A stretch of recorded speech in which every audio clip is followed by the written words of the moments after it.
Call the meeting to order, 10:01. Just commenting on the large agenda. Is there any other additions, or can I ask for approval? I just have one small one that I would like to add for, I guess, council's request for information, 6.18, it's an AT, Alberta Transportation one, and it's not long. Sure, that's the opposite. And if there's no other additions, I wouldn't move the agenda, but we'll see, I guess. Okay, is there any other additions? You saw the additions in blue on the agenda, so I can read them out. They are under consent agenda items. We have the Stettler Adult Learning Center, their workshop, which you have a copy of in front of you. A request from the Stettler Town and Country Museum. And in camera is the CEO annual review. Okay. Those additions then. Okay, we have a motion to approve the agenda. Call the question, all in favor? And that will be carried. Okay, for minute approval, we have correction to April 9th, 2025 council meeting minutes. That is, We had a motion marked as passed and it was actually defeated. Yeah. So we just wanted to make sure, because we went back and double checked and watched the video and we had it recorded wrong, so we just want to correct that motion. oh, that was the law purchase. Right. Yeah. We'll move the amended minutes. Okay, call the question, all in favor? And that's carried. We have a public hearing at 1 o'clock for bylaw amendment to land use bylaw, bylaw 1752-25. No delegations. So our first item of business, we shouldn't need any introduction, everybody, I think. May need to do introductions, Mr. Chair, for those folks that, Yeah, for the folks at home, okay, we'll start with Greg. Good morning, Greg Jackson, Director of Operations. Michelle Hoover, Legislative Assistant. Randy Gender, Stettler, good morning. Paul McKay, you know where we go? Dave Grover, Big Village Councillor. Larry Clark. Justin Stevens, good morning. Morning, Les Goldberg, Weimar-Endiang, councillor. James Nyberg, Erskine South Warden, Councilor. Nikki Thorstensen, Communications. Alan Gano, county resident. Lorraine Hinkins, Manager of Recreation and Insurance. Sharon Larson, Tax and Assessment. Christy Villette, Manager of Strategic Initiatives. Landon Chambers, Hometown Productions. Justin Kasler, manager of engineering. Yvette Cassidy, CEO. Andrew Bishop, Director of Municipal Services. Good, thank you. To number 6.1, Alberta Transportation Update, Councilor Stover. Right, yeah, I actually have two items under this one, and the first one is the Alberta Transportation did a full mow on Highway 589 from 855 East Endiang all the way to Highway 56, and the residents are very happy with that. I mean, there was a lot of the places there's getting to be quite a bit of brush and small trees and tall sweet clover and all that, and now they did actually a beautiful mow on that highway from shoulder to fence line, and what you can see all the wildlife for miles now. So the residents are very happy, and they would like the county to pass on a thank you to AT for that, because as long as I can remember, they've never done a complete mow on that secondary highway. So this year the complete mow was very, very much welcomed. If I can just add to that too, Highway 12, Highway 56 North, all of them, we should be putting a thank you in, because whoever's mowing it is doing one really good job on it. 'Cause Highway 12, other than they mowed around some of the people that are haphazardly haying the ditches, and that's a little bit, to me, would be frustrating as the mower, because they're going from as high as they can go ditch right up to the highway. So Alberta Transportation usually looks at each individual area, jurisdiction, or county, I guess, and they pick one, either double numbered highway or a triple numbered secondary highway, and they will do the full mow. They usually also will do a full mow on the highways that they do repairs to, and I'm pretty sure they did some paving on 589 this year, right? They did it, yeah, they did a chunk of pavement from Bymore to the Delia Highway. Yes. So that would be one of the reasons for the full mow, but they also did 590, and it's really nice. And they're getting ready to do Mackenzie Crossing Bridge the 1st of October, so. Yeah, no, that was very much appreciated. And the second item of business that's AT related that I have is, came up at a meeting I was at, Nate Horner's Constituency Association meeting, with the recent paving that was last year of the Highway 855 from 589 to Highway 9. That road was in terrible shape, it never had lines on it, and of course the speed limit was 80 kilometers on it. Now it's 2 years, it's been repaved, it's got the lines on it, and it's a beautiful highway, and the speed limit's still 80. So Alberta Transportation, once it goes through all the processes, will be forwarding a letter to the county asking their opinion or permission or wish on the speed limit on that highway, if we are happy with it going to 100. And definitely the residents and myself, depends when this letter comes in, if I'm no longer here, I'm hoping the county will approve that change to make it 100, because Highway 855 is the longest secondary highway in Alberta, going from Highway 9 to Highway 63 near Fort McMurray. And the section in the county and the special areas, which is probably the best section of the whole highway, is at 80 kilometers, and the rest of the highway is at 100. So when you see that go, I don't know if it'll come to a meeting or go across the CEO's desk, but when you see it come in, certainly like you to approve the 100 kilometers now. Mr. Chair, I would just like to make a note, the county of Stettler, I think, should get a kudos, because we went to bat, especially Les did, multiple times trying to get that road paved and looked at. It was a huge success, and I think Les should get some credit for that. Well, yeah, I was the squeaky wheel, but I couldn't have done it without the support of this council.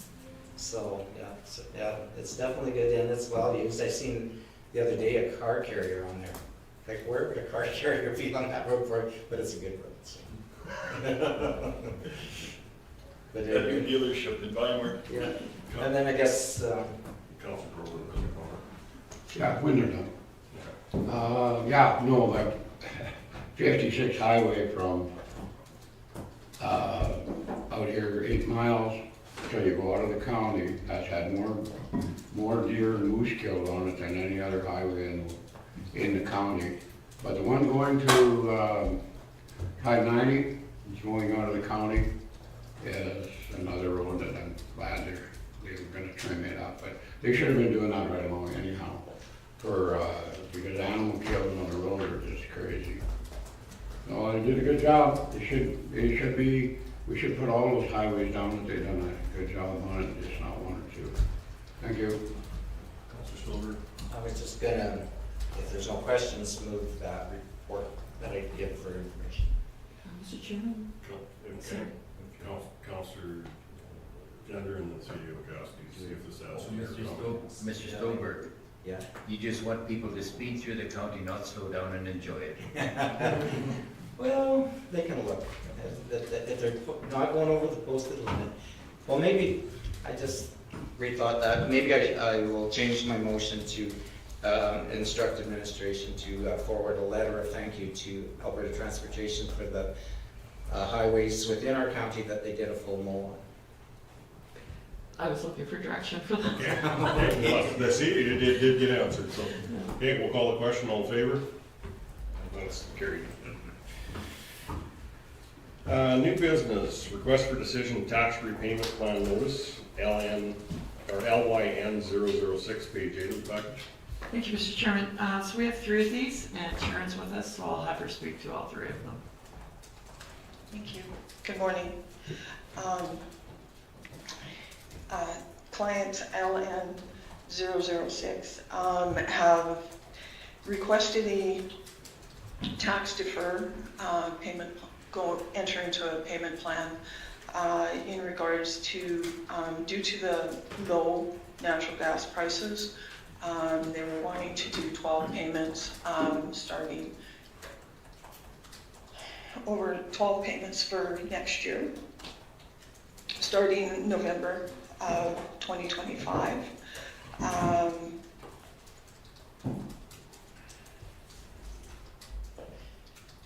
And they're asking the council's consideration to grant tax repayment agreement and relief of accrued penalties and penalties going forward during the term of the agreement until the outstanding taxes are paid.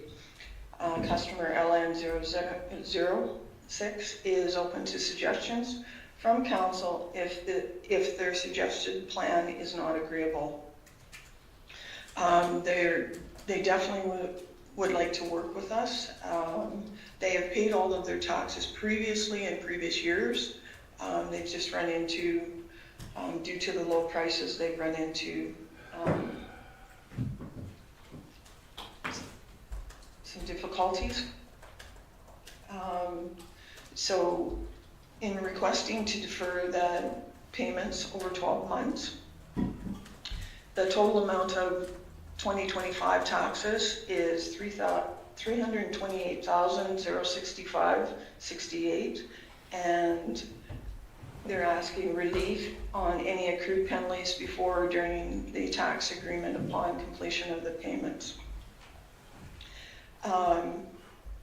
The proposed plan that I will go through in a moment, their payments is $27,338.81 per month until they're fully paid in November 2026. The Municipal Government Act, Section 347, requires the council to consider equity in making its decisions to cancel or reduce taxes.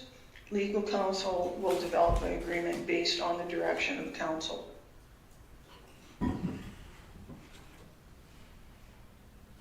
So our first recommendation that I've put forward is in the past that the county enter into a written agreement with customer LN006, the 2025 tax levy of $328,065.68, plus any accrued penalties subject to the following allowances and conditions. The customer shall pay all current 2025 taxes on or before October 31st or reach an agreement to the satisfaction of the county prior to October 31st, 2025. The customer shall pay a minimum of $27,338.81 per month for 12 months, and the customer shall pay 50% of the penalties that accrued on the outstanding taxes on or before February 1st, 2026 in the amount of $27,557.52. The customer shall pay 50% of all penalties which accrued during the term of the agreement. The council shall waive 50% of the penalties that accrued on the outstanding taxes on or before February 1st, 2026 in the amount of $27,557.52 upon completion of the payments. The county shall waive 50% of the penalty which accrued during the term of the agreement upon completion for the following roles: 7962.85, 7991.05, 7980.09, 7981.24, and 8434.00. The other options that we have are where the county would either waive 100% of the penalty that is accrued during the agreement period. The third one is where the county would waive 100% and shall not waive any. They would pay 100% and the county shall not waive any penalties. Those are the options that I guess we've brought forward. The one other thing that I would like to possibly add into it is the taxpayer shall, in the full, in the future, pay all the full taxes, levies imposed by the municipality, including the 2026 levy. So next year, they either enter into an agreement that is paid by a monthly agreement, similar to tips, or that they're just aware that they would need to pay it by the deadline. We did talk at the district meeting on Friday at Three Hills. It's kind of all over the map within District 2 how they're handling taxes. Some don't offer any tax payment plans, some don't offer any reduction in penalties, and some do. Some reduce their penalties completely if they come into a tax payment structure. So it's not a real common piece. I think the criticality right now is that they are, one of the things is they are setting up a tax payment plan when we're dealing with a lot of unpaid taxes within our province. So I think we can collect it. It's up to everybody that's voting at the table, but it is a positive note that we are collecting on them, so. Yeah. Councilor Grover? The provincial government though said that they were going to deal with these ones that are behind in the taxes, and then we were gonna recoup the money, so I don't wanna give away a bunch of this, I want it all paid at the end of the day. What you would be And the penalty. forgiving is 50% of the penalty, and I don't, the government wouldn't cover the penalties. Okay, Yeah. as long as they, what happens if they miss a month or two? That is, then. If they miss a payment, they are required to pay everything. And they have to pay it then. That'll be written in the tax agreement. They have to pay it up in full or else quit operating, right? There's nothing said in there about quit operating. They have to just pay everything in full, and that'll be written in the tax repayment agreement. If they default on a payment, they pay everything. Okay. Thank you. Councilor Stevens? I think requiring them to cease operating would be substantially overstepping our bounds and delving into the regulator side. Has this company asked for a forgiveness in the past? No, they have paid their taxes. Since they purchased it, they've paid their taxes on time. Since we have 3 of these, I think it's good information because not enough people in Alberta know about this.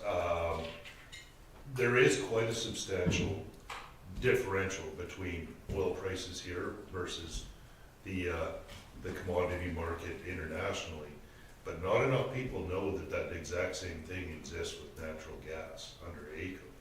And right now we have a supply glut in Alberta in particular, and not enough places to get rid of the gas. It was 3 months ago, there was a 2-day stretch where they actually had to pay to get rid of their gas. And I don't think that that's well enough known on the gas side like it is in the oil. And yet, yesterday was $1.15, but it kind of sat the month before at 85 cents, which is, it's pretty tough sledding at that point, especially on marginal bills. In talking with these companies, they brought forward that usually their better months are during the winter months, opposed to during the summer. Yeah, I think the province would frown upon municipalities that aren't willing to work with these companies when they're willing to work with us. And we do not budget for penalties anyway, and if we do get half the penalties, I mean, we are getting something for waiting for our money, so I think it's a positive step, and I would like to make a motion for option 1. Councilor Gender, did you have comments? Yes. So like these taxes that they're in arrears, is this for 24? No, these are 2025 taxes that they're asking to go enter into a deferral program. So what they're doing is they're looking forward that, okay, they're gonna be looking forward to penalties accruing then, but it is not accrued yet. Correct, and that's how we worded it. It's during the 12 month, or it's the penalties that they will accrue or they have been accrued by February 1st, because those are November 1st is our penalty of 10%, and February 1st is 8% that is on everything, but November's is just on the current. Okay, so it looks like they are looking prematurely at this. They are at least opening the door to say, we are going to be in trouble here, please help us, instead of waiting for a year that they have not paid the tax and then coming with hat in hand. Yes, they've come forward and before they are in arrears. Okay, thank you very much. And that, if I may add, that is something our council has always said, if you can't pay your taxes, don't just ignore us for a year, come in and tell us what the situation is and make a plan. So I think they are doing that ahead of due date. So I think they're working the way we would like them to work. Okay, we have a motion on the table. Call the question, all in favor? And that will be carried. 7.2, request for decision, tax repayment plan request, SPA 006, page 11 of the package. Well, let's Sharon speak to this one also.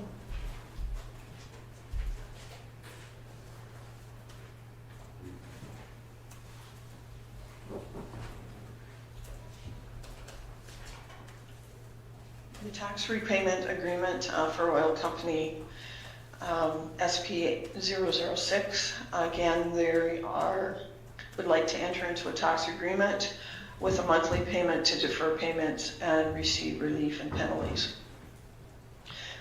This particular company has also mentioned the low prices in regards to gas.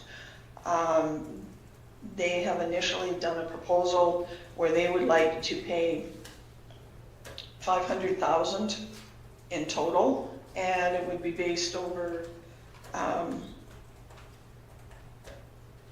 the initial payment would be in September of $100,000, and then $80,000 November, January, February, March, and June.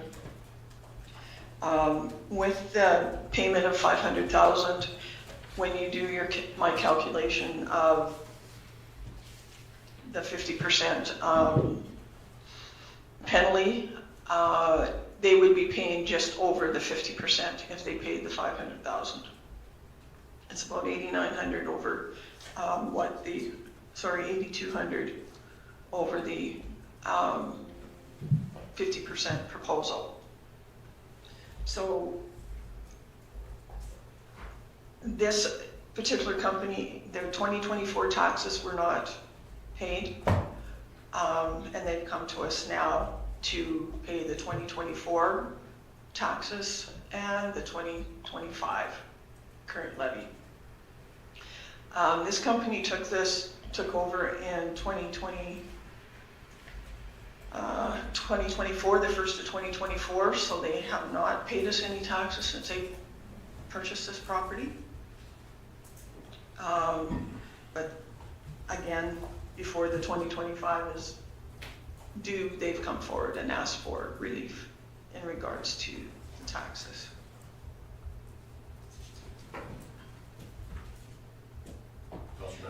Mr. Chairman, similar, they just are not as preemptive as the other folks, but I would take this as an olive branch to go forward with. Better to have bird in the hand than two in the bush, so I would make the motion that the County of Stettler enter into a written tax agreement with customer SPA 006 for 24 and 25 tax levy years. And which option? Which option? The 50%, the 59%, or sorry, they pay 50%, they pay 59%, they pay 100%, they pay 0% of penalties. Those are fundamentally the four options we've given. Is that part of one though, or is that two? One is 50% Yeah. forgiveness. Yeah, number one, it's 50% forgiveness. Any questions, concerns? Councilor Grover? So, okay, they come in and they pay their $500,000, and now the 100,000, and then they miss it, and then they miss 80. Do we shut them, do we do anything then, or is there any recourse to it if they don't pay it? It would be the same as the last one. They would owe Yeah, I everything know. in full at that Bigger point, money. Councilor Grover. But And farther back into the 24. they would owe all of it, but it would be, as Councilor Stevens had indicated before, for us to shut them in. I don't think it's beyond our jurisdiction to shut them in, Councilor Grover. Yeah, so they, if they miss a payment, then they lose the ability to have the tax agreement. I agree, some of these companies are teetering. If we get 100,000 or 180,000. It's more than what we get if they totally walk away right now. Plus, with 50% of the penalties, I think that's fair because we are carrying them. Plus, that money goes to offset the legal costs because these agreements are done by Brownlee so that if we end up in court, if they do face bankruptcy or the AER steps in and shuts them down, we have some recourse. And we've had good luck with these agreements. Andrew? My point expands on that last point is that the agreements actually give us slightly better recovery ability than our regulatory powers at statute. These create the common law contract, and so we have a better chance of recovering those through a receivership once the agreement is in place. These also include all the requisitions such as the school tax, et cetera, in these dollar figures too, is it not? Yeah. Okay, and there is push to the AER that if people have not paid their taxes and their leaseholders, we're trying to get that to the point that they remove their operator's license, but that has not been agreed to yet by the AER, so that's through the chair asset. Administration has mentioned that, okay, we have to get the lawyers involved. Is it fair to ask what pricing, whatever it costs you like to investigate something like this? You have to do some research to Yeah. total one. None of them are terribly typical. This one is one of the more complicated ones we've seen, just because of the payment plan structure they were asking for. But I would say in these cases, Brownlee has been making us more by recovering a portion of the penalties that they've been costing us. The portion of the penalties definitely did recover. Right. Okay, You know, there should be a little bit of pain. I mean, it is for all of us. If you don't pay your power bill, they ding you a penalty at the end of it. So a little bit of pain, and it just helps offset our expenses to get into the agreement. I don't know why they structure these. They structure them based on what they feel they can afford, because I hate it when they come in and make promises, and then they can't even make the 30 days. So give us something that you can work with. And I know Greg said one time that it's either maybe when they get their checks or if they have investors when they advance funds. So they set this up so supposedly this works for them. Yeah. Thank you. And if they budgeted it, it should be one of their budgeted items that is done, as it always should be, but in a case like this, it should. Counselor Clymer. And I just want to make that note to, one of the things, the county of Stettler is always willing to work with these guys. I mean, a lot of times folks think that we're so hard on the oil and gas. No, we just want them to pay their bills, but we're willing to work with anybody out there if they're struggling. So I think that shows our good faith too as well. We let these guys basically set it up and we expect them to make their payments. Okay, we got a motion on the table, call the question, all in favor? That's carried. Request for decision, 7.3, re-tax repayment plan request, WIL001, page 17 of the package. Thank you. Again, the ratepayer has asked to enter into a tax agreement or have a deferral of payments received and relief of penalties. This particular company has paid their taxes previously in previous years. They are only asking for a deferral on two months. They would like to have everything all paid off by the end of December 2025. And again, under option one of our considerations is based on the same as what we have done on the last two companies of 50% of the penalty being canceled. Councilor Kay? I'll move that we go with option one on this one. It's not a big one, but help them out. Questions, concerns? Call the question, all in favor? That's carried. Okay, 7.4, request for decision, Stettler District Ambulance Association Agreement Amendment, page 20 of the package. Thank you, Mr. Chairman. So this request came out of a Stettler ambulance board meeting, and you can see by the attached letter that I wrote myself. So at that time, the board discussed the member-at-large appointments and was wanting to basically go out to the member municipalities to see if they would be interested in having a second member-at-large sit on the Stettler Ambulance Board. We do have one, Mr. Dave Guba, I hope I pronounced that right. He's very passionate about Stettler District Ambulance, and I think he's a great ambassador as a member-at-large.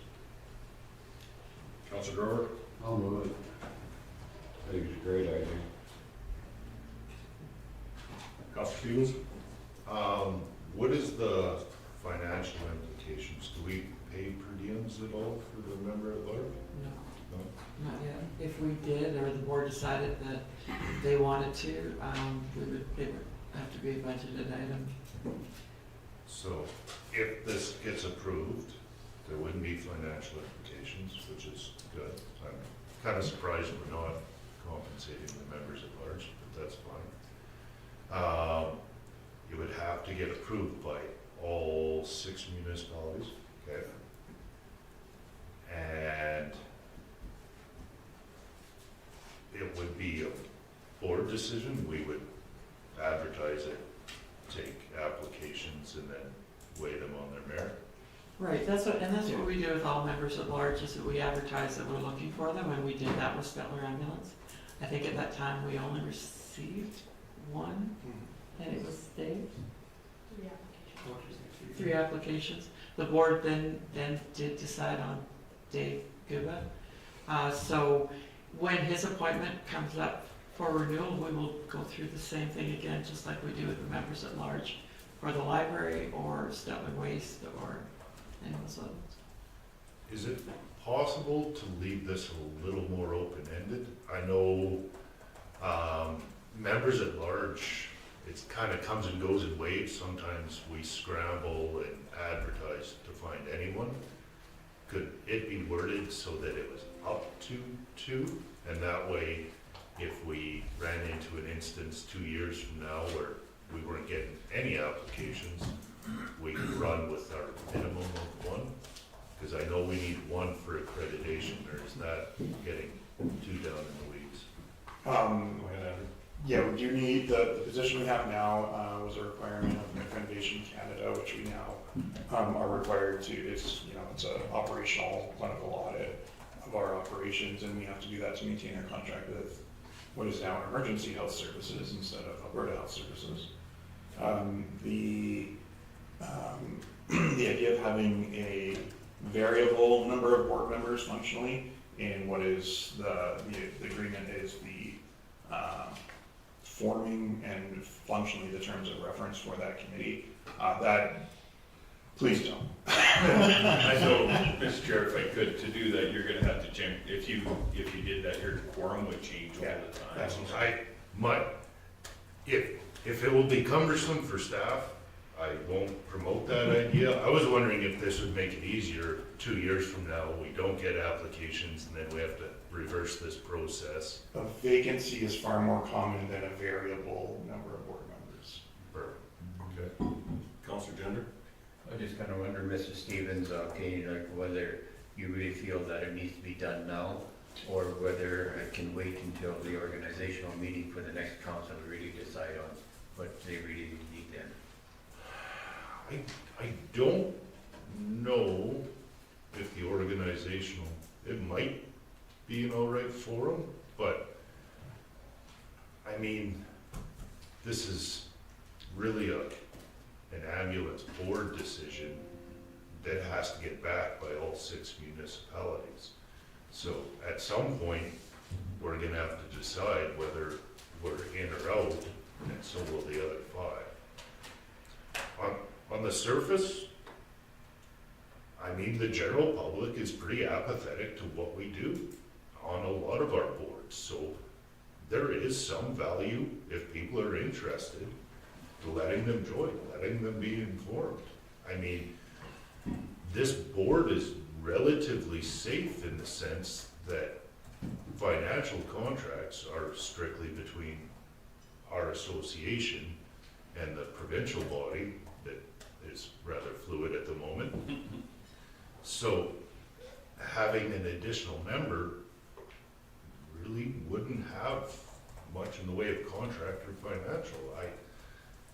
I mean, if there's someone capable and interested, I don't see much of a downside in this one.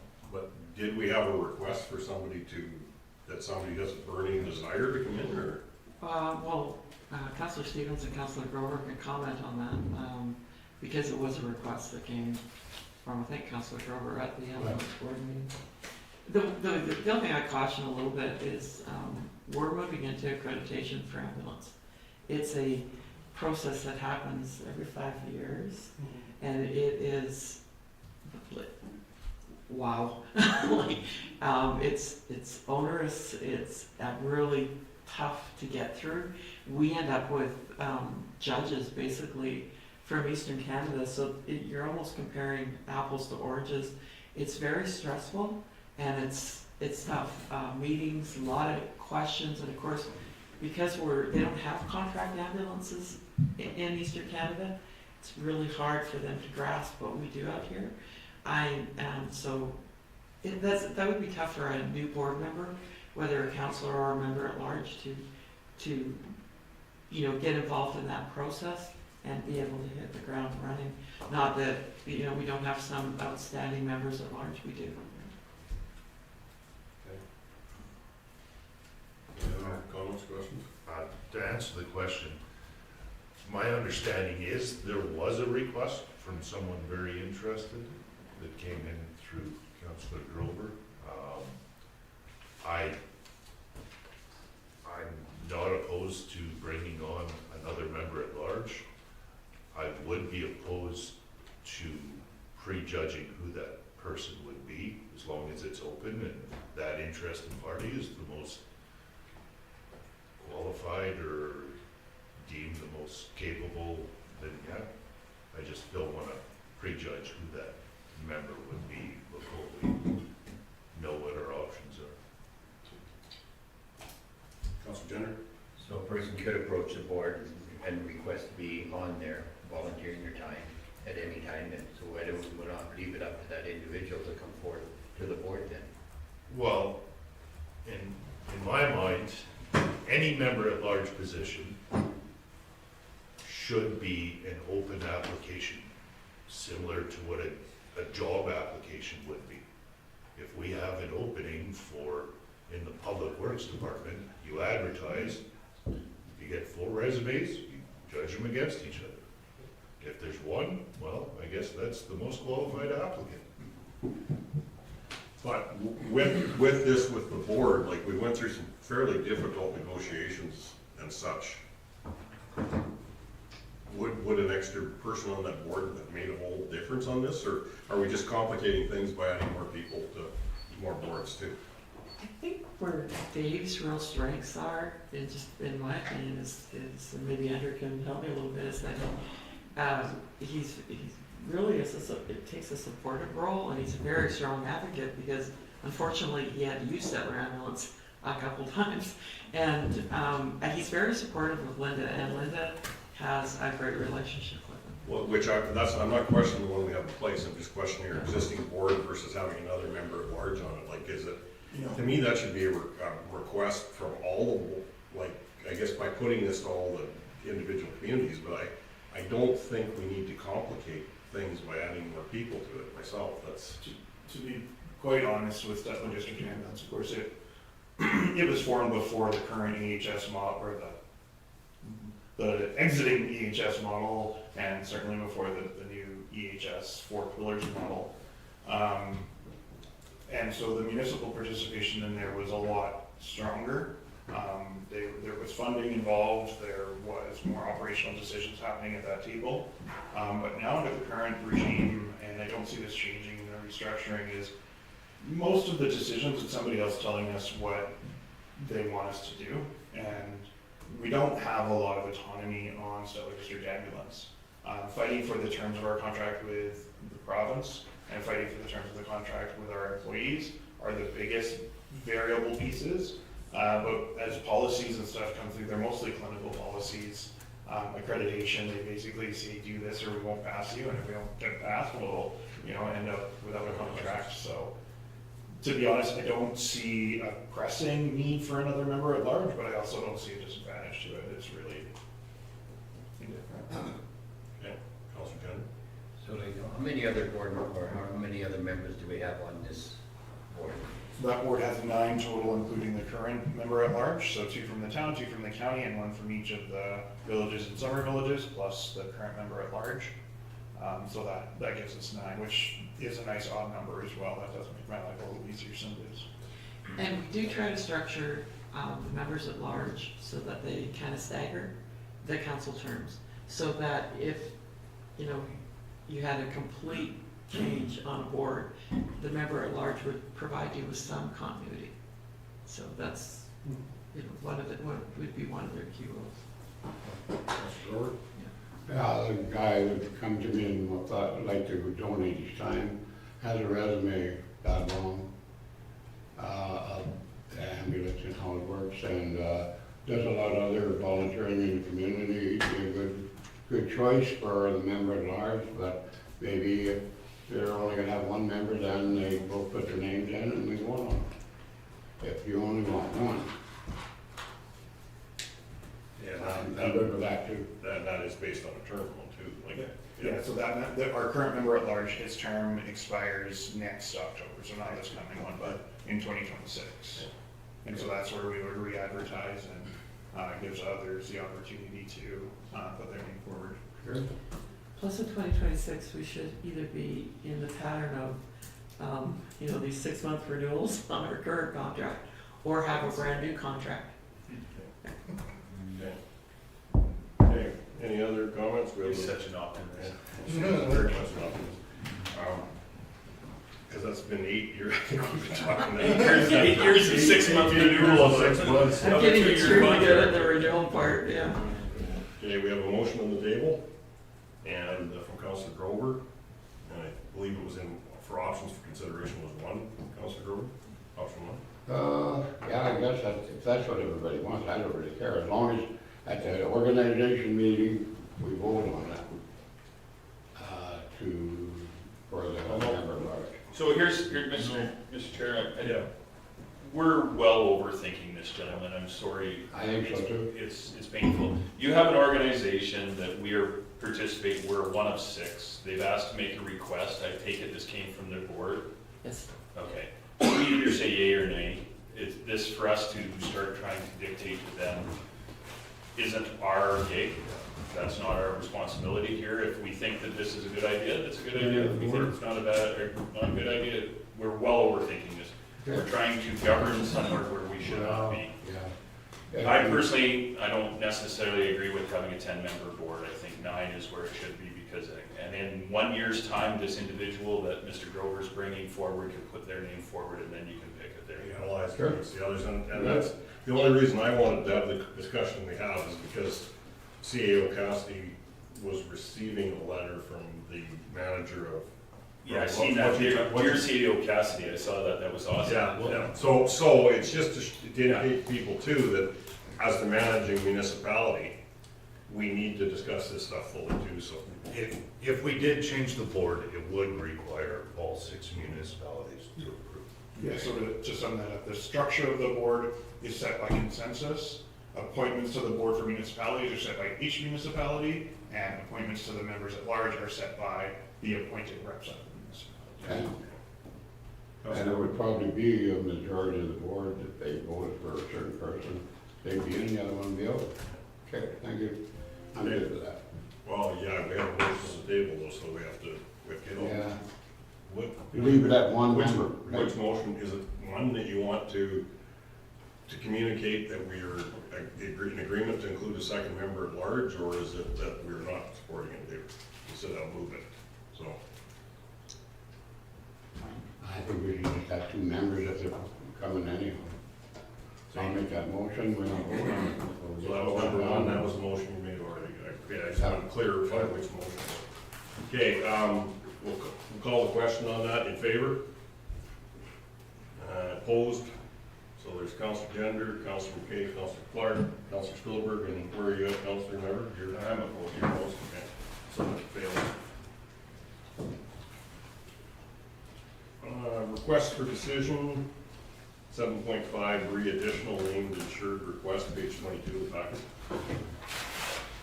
Thank you, Mr. Chairman. Lorraine, did you want to speak to this? Sure. Thanks. Good morning. The Buffalo Lakes Meadows Association is requesting coverage under the County of Stettler as an additional named insured group.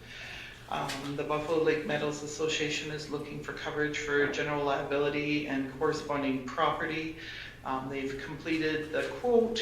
They've gone back to their group and they are interested in the coverage rates under the County of Stettler.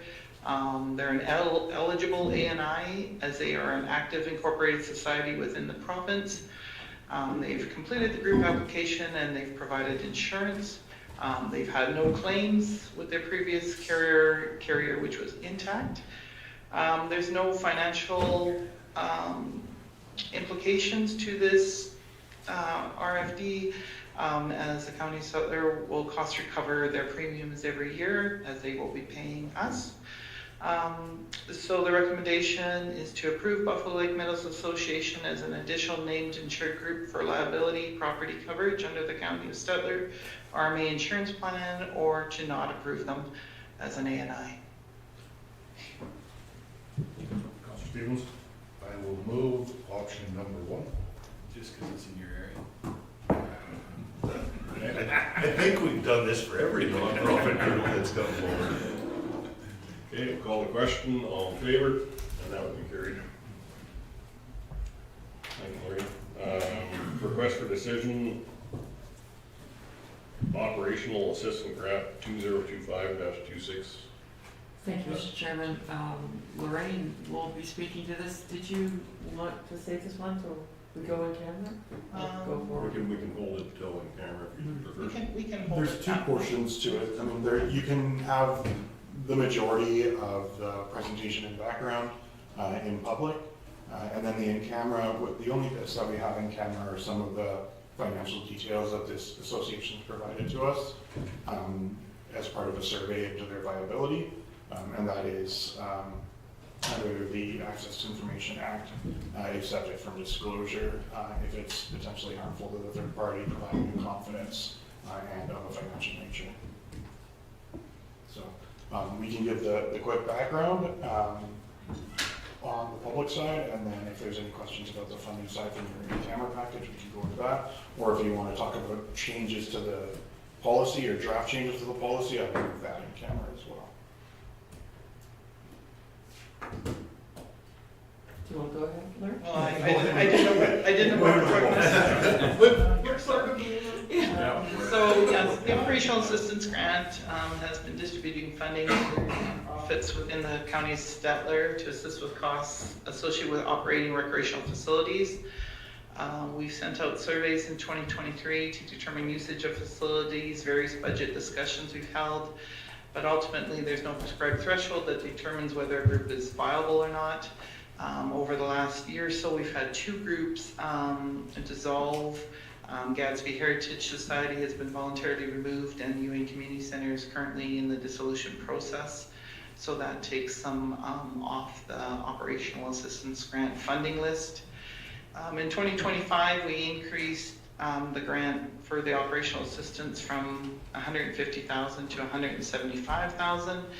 And any changes council makes to the distribution of funding for 26, as the 2025 funding will be going out with the changes to funding notifications for the affected organizations. So I've held back on funding the organizations to date, as if we make changes for 2026, we like to give them that year in advance notification so they can make corresponding fundraising or changes to their facilities. So since the 2023 update, funding is now automatically distributed proportionally to the community organizations when any change is made to the list. So when we remove Gadsby Heritage Society, automatically the funding is proportionally allocated to all the other groups within the county of Stettler. So the recommendation is council amend policy AF 6.6, recreational operational assistance funding to establish new or to amend existing facility classifications. Maybe we could add maybe points of interest for 2026 funding, or we establish stakeholder engagement on proposed changes to policy AF 6.6 through what means we discuss, or that council establish the eligible facilities and assigns them to facility classifications effective for the 2026 funding as we discuss. Okay, so do we need to go through the numbers in camera and then bring this back out as a motion? Yeah, we certainly can, unless there's anything else that council wants to discuss prior to that. I just want a quick question, and I think this goes to level of service and our taxation, because the dollars are being stretched by everybody, not only these groups. How does this fit with our strategic plan? We did a fairly intensive strategic plan last fall, and I'm just wondering, I'll be honest, it's been a year or so, and I don't pick up that living document like it should be done on a regular basis, but what is staff's thought on this as far as where does recreation fit in our strategic plan? Well, specifically, I would say with the operational assistance grant, for a long time, it was not broke, don't touch, you know? And then in 2023, we were noticing it wasn't accomplishing the goals we thought it was, right? Some stressors. Yeah, so we redefined it, we made it available exclusively for facility operating funding rather than events. We introduced the SIP to cover off special events. And then the capital side of facilities is still the RSPF. So we've kind of got the four corners covered. Facilities, operational capital, and event operational capital. But now what we're seeing is we never did establish a specific criteria to say you are definitely a community hall large versus a community hall small, or you're no longer a community hall even, you're just a historical site. That's still at the discretion of council, and that needs to be evaluated, and we would probably bring it forward annually prior to budget, right around this time of the year, to say for council to apply their subjective analysis of whether the member or the recreational societies and facilities on the list are active or fit into the category of funding we've assigned to. Mr. Stevens and then At a high level, we have talked about this in the past, especially got highlighted when we had a couple fold. And I believe that there is some that are currently receiving funding that are not viable and not active. And if you hold one annual AGM and that is the grand total of your events for the year, I'm not sure if there's much tax funded value for that fund. And I mean, we could continue and hope that a new board steps up and in the future it'll be revitalized. But I would sooner start weaning off the ones that aren't active and putting it towards the ones that are, or alternatively, and I think this is something we should look at, is if we do cut any off, roll that money into a closure fund instead of distributing it, because this is the next item we're gonna have to start planning for, is how do we get rid of these buildings? How that reclamation bill could be extensive. Councilor Member? So I don't disagree with you. I think that's a smart direction to go. I would like to see, though, if we do have some weeding off, that they're just clear and straight path if there was a regenerative board that took over a certain area or whatever and started to revitalize that particular spot, just that there's a clear and straight path for them to get back on the program, that it's not a insurmountable, and I don't want to be that roadblock from them starting up and revitalizing. Number two, we also talked at one time, when we talked about these historical events, we talked about doing up plaques in place. Should that be part of this program go forward too as well, that we have, I mean, we talked about it, Lorraine is, I think, taking a ton of pictures of what used to be school spots. And we did talk a little bit about doing maybe a plaque and with a QR reader that you could actually get a little information with it. I don't know if that went anywhere, but I think the biggest reason was no funding. And I know we did talk about that a little bit in our strategic plan as well. So I think that's where we have to be. And I think something needs to be done for sure. So. 20 years ago, we redid the recreation, and that was basically from an outcry for some of the facilities that were having a lot more operational costs, and the arenas are one of them, right? But power, especially if they've got artificial ice. And then, of course, the museums weren't getting any funding from the county, and the libraries was probably what drove it. But it has been 20 years. We did look at the arenas, especially because I know the power bills are killing them. So did they have natural ice? Did they have artificial ice? Or were they using it for an arena, which hence Stettler got cut back because they're now using it as an indoor arena and very successful with it. But we have curling rinks out there that we fund all at the same level. Yet I know when you look at Erskine, it's artificial ice, big, beautiful facility. And you look at several other ones around the county and they're natural ice because, you know, by March they have quite a lead on them if you try to throw a rock. And so should we be funding them at the same level because their operational expenses aren't as high as the ones that are trying to maintain a very active center and have the artificial ice? Is Denell artificial ice ball or natural? The curling rink, yeah, artificial. So I think all of our curling rinks actually are, which ones are natural I'm pretty ice? sure Big Valley's natural. No, it's artificial. Well, just the I plastic, think they haven't put ice in for a couple of years. Stevens? That's one in particular that I think we should discuss. And there's all these rumors in the ether, but the last story I heard was there was a new board and they were trying to get it back operational, but I don't know if that's viable, if it's happening. I do know that they've been doing some fundraisers just because I attended the street dance in Big Valley this summer and they were doing a fundraiser there. But we also have halls. You look at the Erskine Hall, which seems to be busier than most. Big Valley, busy, especially with the tourism and the train. Bymore, beautiful hall, right? And well used. And then we have the little tiny halls, and we do fund them at a different rate, but I know that most of the halls have jacked up their rates because they've had to, because the ongoing expenses are really starting to chip away. Councilor Member? So, Justin, you sit on the rep.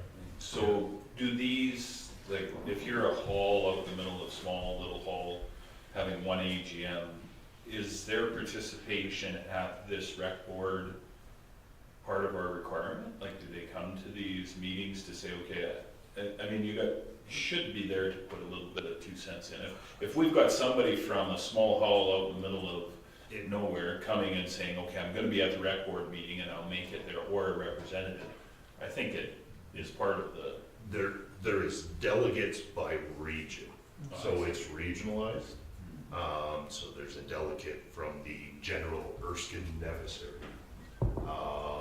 I think they lump Fen, Ewing, there's another region there, Gadsby, Westwood. So, and do they come? No, in 4 years, I think the Ewing Fen representative came once in 4 years. I mean, we tried to help them advertise, we added to our website all the contact info to rent any of our halls.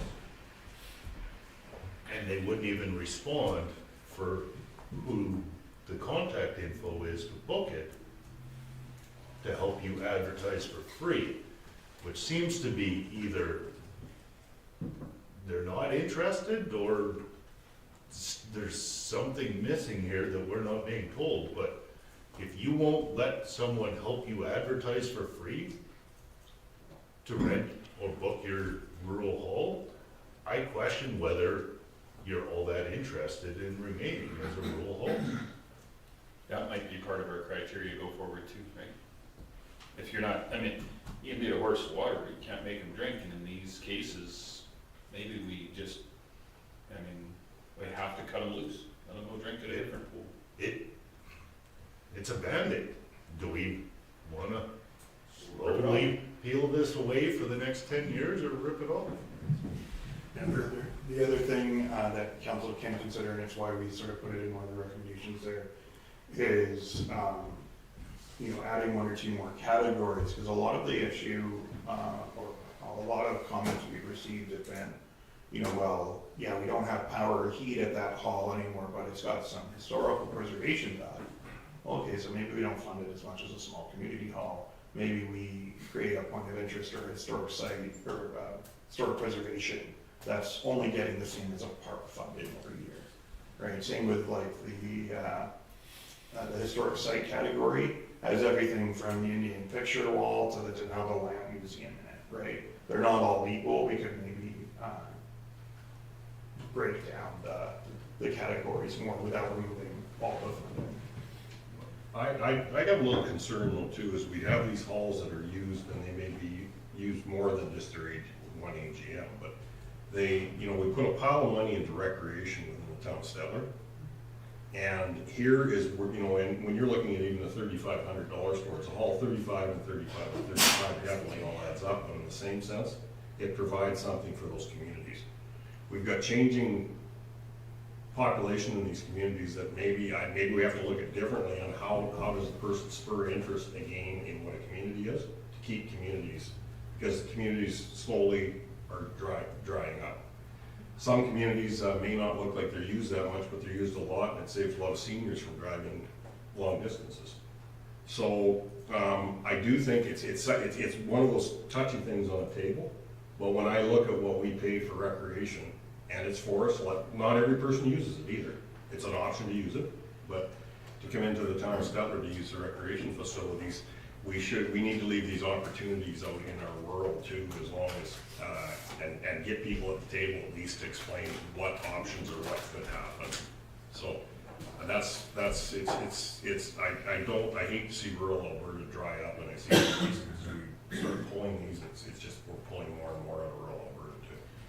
I know that a lot of the smaller areas, I'm thinking of Fenn, Union Hall, Union, they insure their facilities through our additional insured program, but it's for demolition only. So if something happens to that hall, a flood, a fire, they won't be rebuilt, right? Their money is there to clean them up, and then they will probably dispose.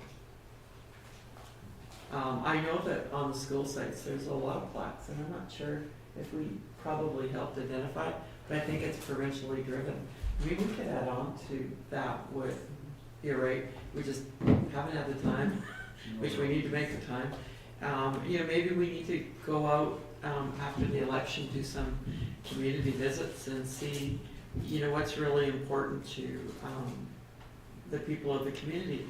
You look at Botha, their senior center is very active. The only thing is the only request they had for us was to give administrative support at one point. I think they must have gotten through that hiccup, but I mean, they're active, they're financially, things are moving forward with them, but the list of volunteers to sit on their boards and do things is getting harder and harder. Well, I think that's the biggest issue with all, especially the smaller ones, is volunteers. You look at Big Valley, they have a very active drop-in center, so senior centers, and they also have a very active hall. You wonder if they didn't have the benefit of the train, what would be the more active facility? Maybe we need some input, because we're not there all the time, so we're not really sure. Councilor Stevens? I agree that the senior centers and several of our halls, Linda Hall, Westwoods, they get rented over what? Like, it is a valuable service, and excellent facilities. There is a ton of value out there, but one that got brought up was Ewing. A lot of people would have considered this building borderline derelict for years. And we've talked about this, and it has been one family, primarily one individual, that has held this together for years. But since I've been on council, we've talked about, well, is it being used? And, well, no, not really. Well, here we are 3 years later, and they're dissolving of their own decision.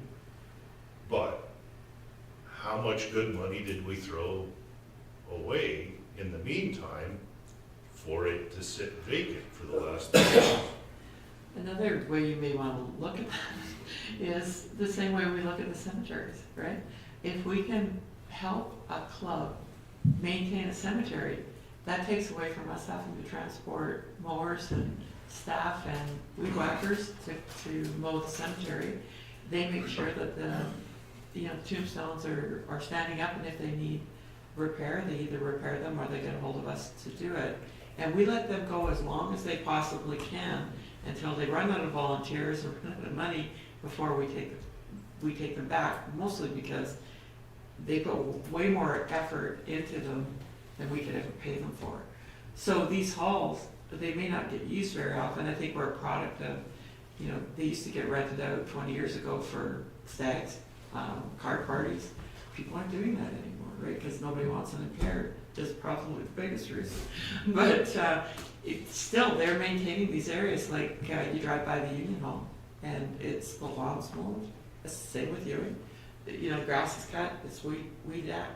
The hall might not be in the best shape, but if the roof is leaking, they'll probably be looking for assistance to make it a viable structure. And Union Hall is usually.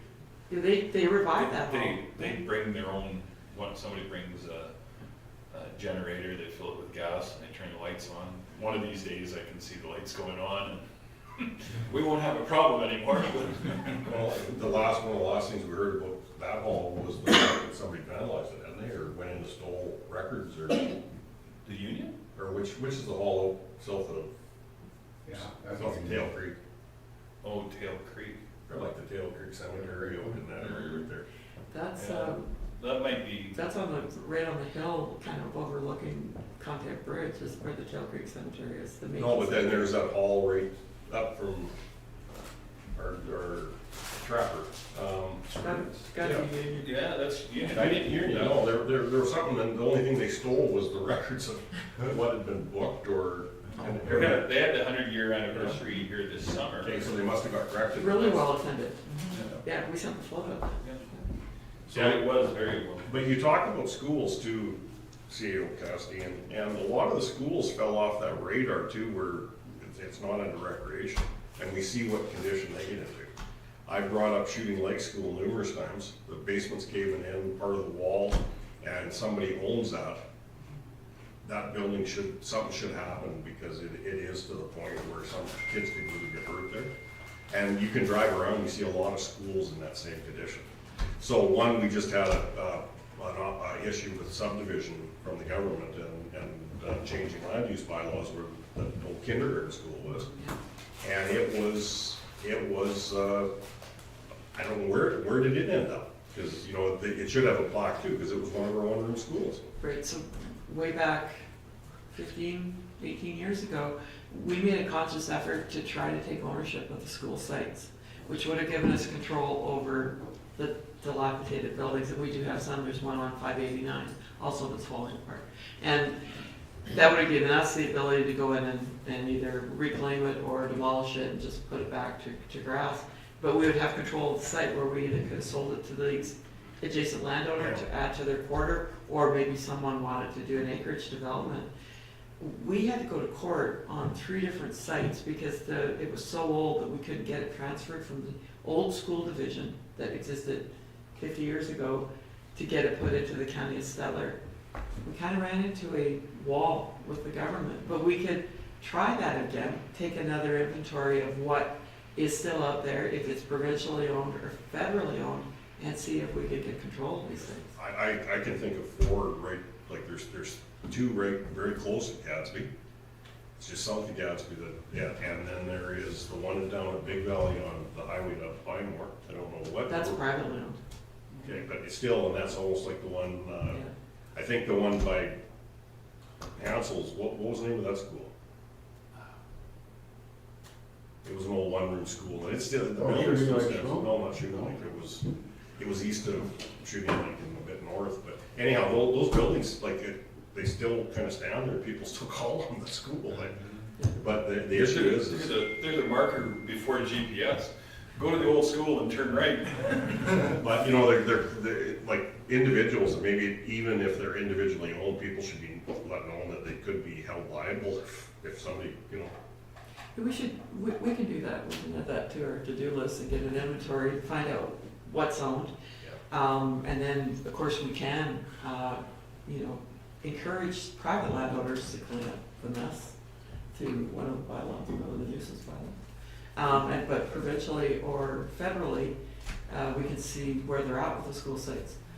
I mean, I couldn't believe that we had to pay a lawyer to appear in front of, it was advocated at the Court of King's Bench now, to be able to transfer the ownership from Vimy to the county of Stettler.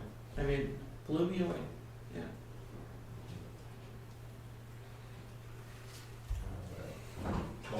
Yeah, yeah, I know, I think these rural communities are the fabric of the county, and I think all the funding that the county's been put in has been well spent. And then, especially like on the used ones that are well used. And one other area I would look at on the ones that aren't being used is for the special project funding. Like if they're not being used and all of a sudden they want to do some work on it, it makes me a bit nervous that if they're not being used, like will they be used after the work's done? I know many years ago, the year before the Indian school was closed, they put new flooring, new lockers, and new furnaces in that school, and then the next year they closed it. So, I mean, you need some foresight into some of these decisions, so that's where I also think, and special project funding. I think one of the facilities I read in the notes, the foundation was crumbling, and it's one that's not being used, so if they would apply for funding for a new foundation and then close it within a year or two, that makes no sense. So I think that we have to look at the little used ones on that funding as well. But as far as this other funding, I think it is well spent. I know like Indian Hall we haven't mentioned it yet today, but it's used weekly through fall, winter, and spring for floor curling, and bi-weekly for church, and then all the other events like the anniversaries and meetings and different things that they go on there. So these little places are sort of the hub of the community when so much else is going. It's what makes the community. If they lose these things, then there is no community, and we just got a vast county of wild open prairies. So I think the funding the county's down here is well spent. Councilmember? I mean, you could look at this as one that, if we decided to go forward and stop some of the funding, and then we got backlash, then you would know that okay, these guys want this particular back. But if we cut funding and we don't hear anything, well then, apparently we made the right decision. So there's 2 ways of doing this, so this one is a tough one because it does go to the heart of the community lots of times. Councilor Stevens? Well, conceivably, if you were cutting funding, it would be a letter going out to whatever groups that were on the fence or close to the edge, giving them a year's heads up. Yeah. And if they disagreed with that, come in and make your case. Yeah. And they could turn the tide, maybe that stimulates some activity, maybe you get a board, and it gives them an opportunity to turn the tide before the funding is cut off. Andrew? Yeah, so I think on that note, that is ideally what the administration would like to see is that in camera council review the current list as a draft policy function. and then decide who you're giving notice to this year. That they'll get their 2025 funding, but with that funding will be a letter. And that's why we brought it forward today, is because that annual funding is now. But it will tell them that 2026 is zero. If you've got questions or comments or concerns, let us, reach out to the county and we'll, get you on the agenda. So we'll move this after. Yeah, because what I would really like, because there is no set list of why the people who get funding now get funding. So I would like a motion that assigns everybody. Here's who gets funding effective January 1st, 2026. That way we've got one resolution on the books, and anytime that we're adding or removing from the list, it will be a council motion going back to that continuity of the list. We're still using the point system though, right? Yeah. So do you want to go in camera now, Mr. No, Chair? I think we. In camera when we go this afternoon. Dave, did you had your hand up to talk to Andrew, or did you? No, I had it up. I'm gonna vote against this here, because the pen. You might know, because when we had kids at home, and they stopped 4 places, actually 5 houses, they loaded the bus. Now there is 2 little kids just starting, and the Goodman kids, I think there's only 2 of them left home, so there's only 4 kids on to pick up in the same area. So, but now there'll be grandchildren on those farms. Some of the big corporations don't buy out the land. Mr. Grover, what are you voting against? Well, we got this year. What Sending is out this this here? letter. Say that again. This letter here where you're gonna send it out for, against Penn and, the one in Ernst, or Moffett, or. We haven't made any No, we haven't decision made any yet. motions yet. We need to see here, we gotta hear in camera, we need to run through that list, so. Okay. Yeah, I think we can keep it as part of our in-camera session, and that's, if we can move on to 7.7 and come back to this after. Okay. I do appreciate it. I know it's a little bit more cumbersome to kind of split the topic, but I think this was really good debate to be. It's an important topic to have the conversation. So 7.7, request for decision re-awarding the paving tender, page 35. Thank you, Mr. Chairman. So, we have been discussing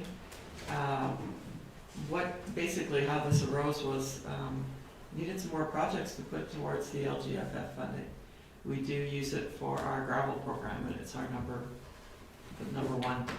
And that's usually crushing, hauling and spreading, and the actual purchase of the gravel if we're doing that at a certain time. So this year we allotted for 2025 $1.4 million to the gravel program, which leaves us, I think, I've got it in one of these, 600. Can you move down to potential? Sorry. Yeah. So got 755, 315 left, and I can split the projects between 2 years if there was a bigger one. But we do have some pavement that we've been maintaining that's really getting into rough shape. 19.5 is right out here, just from Highway 12, basically to the shop road, the resource road as we call it. And it has a lot of acreages on it, and anytime that we've tried to maybe look at ripping it up or restoring it to gravel, we've had a huge public outcry. So we've patched and she's just about past the patching zone. This treatment, which we originally budgeted for, we thought would come in around 600,000, came in at half. So we could get it done this fall. 19.5 is in bad need, as you can see from the pictures, of an overlay, a repair, and it does service a lot of really high-end acreages that of course are in the county of Stettler, but very close to the town of Stettler. Greg will let you. Yeah, actually, Justin, manager of engineering, and myself worked through reviewing these tenders that were submitted. In that submission, there were 2 for basic lifts, asphalt lifts placed, and then this product.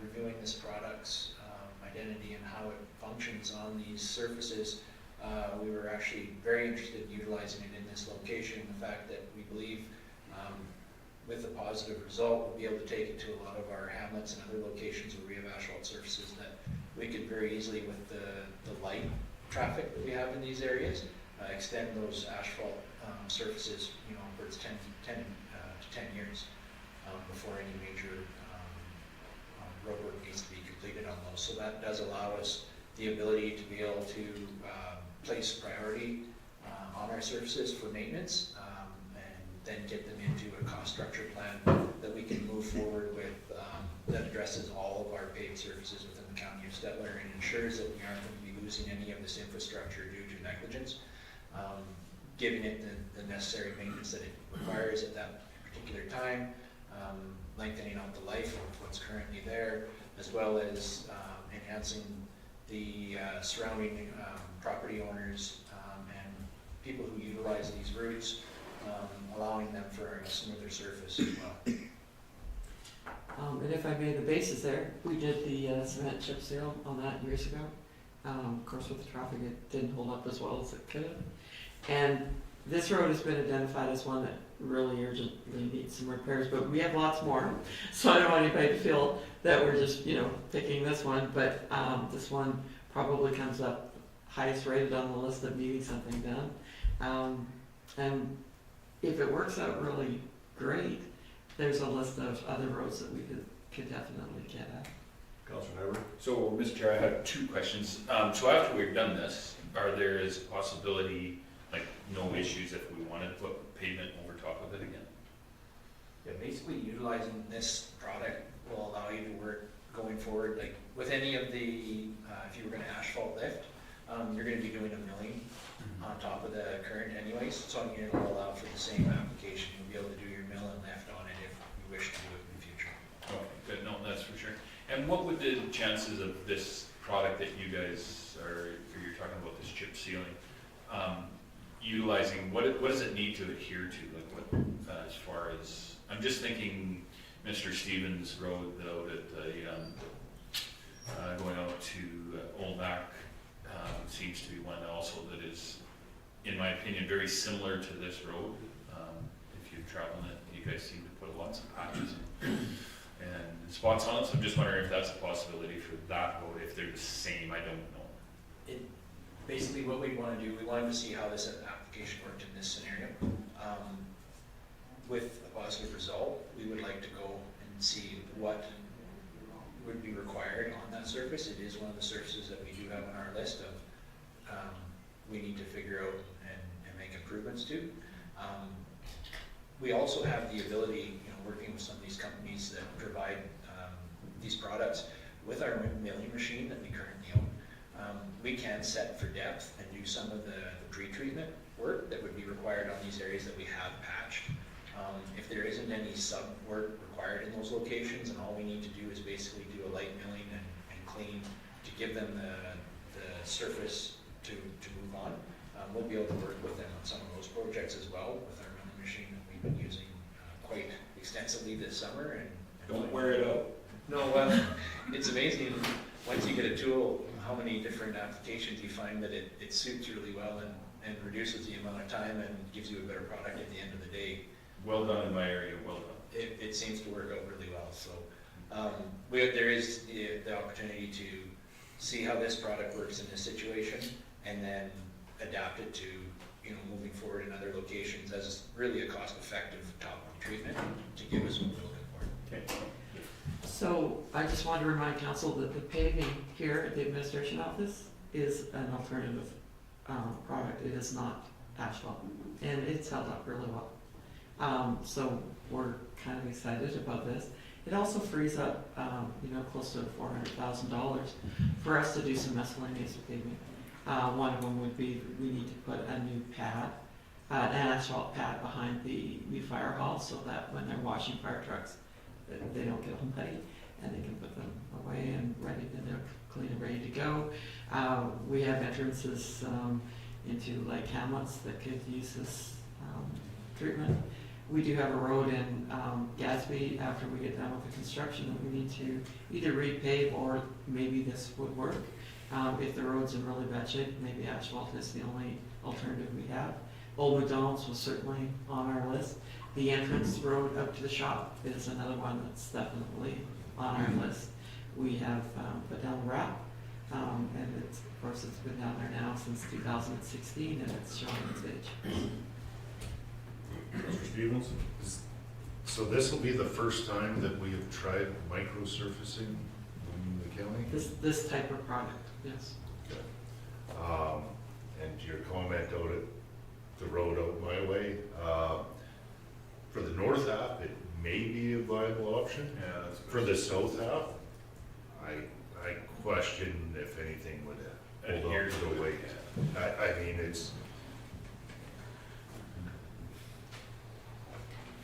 Just pointing out you have a need, mister.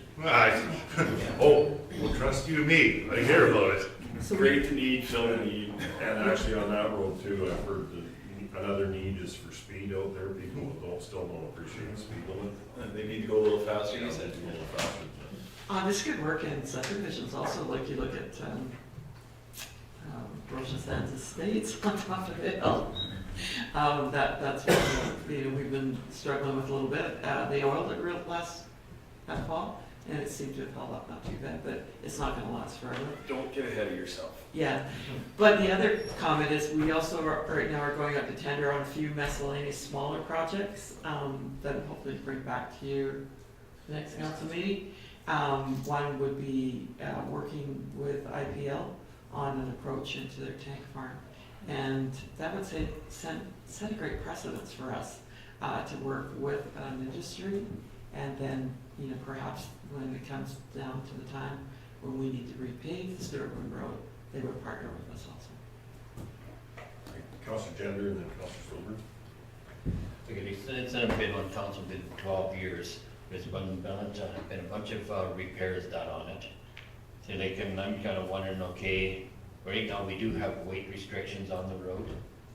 So with that, with this product that we're putting down, are they going to be sourcing their own gravel, or are we going to be utilizing gravel from our own pits? Also, when was this road paved? And if it comes down to it, yes, I will take and move this with option number 1. We've never paved it. It was the chip seal and the cement and chip seal, was the same as the airport road. And I'm thinking that was Long time ago. between 2007 and 2012. We were doing quite a bit of chip sealing projects at that time. Pushing 25 years. Yeah.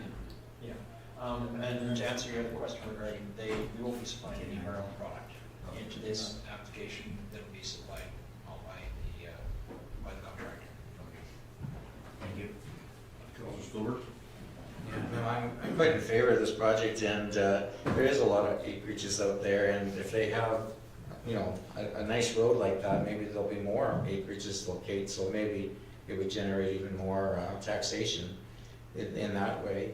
And we were talking about a lot of roads that could stand some attention, and even though this is out of my area, one we hear a lot about is I'm not sure the actual land or the range road, but I always refer to it as the DNR road. If the county could get resource road funding again at some time and just continue, we've got resource road around the southeast, if you could do the northeast. I mean, even though it's not my area, I know people that work out there, and they don't like to complain, but they say, get a little rough, whatever, so, I hear it. So, I mean, that's a well-used road, and I was thinking if the county could ever get resource road funding there, I mean, a good road would maybe even bring more business into that area, so. I mean, that's totally off topic to what we're discussing here, but everybody else was throwing out roads, so I would join the club, but I am in favor of this. Yeah, I just have one question. We did have trouble at one point with agriculture operations on this road. We've got restricted. So we banned it, and that was basically to keep the silage haulers off of it. And I think until we see how this product stands up, we'll keep the bans in place. But we did work with producers and let them travel the road when it froze. So of course, if they were trying to haul bales or something off of it, they had to wait till it got cold. Yeah, they might not have to wait then. Okay. Councilor Gender? Did you moved it, number 1? You said it, right? Yeah. Agree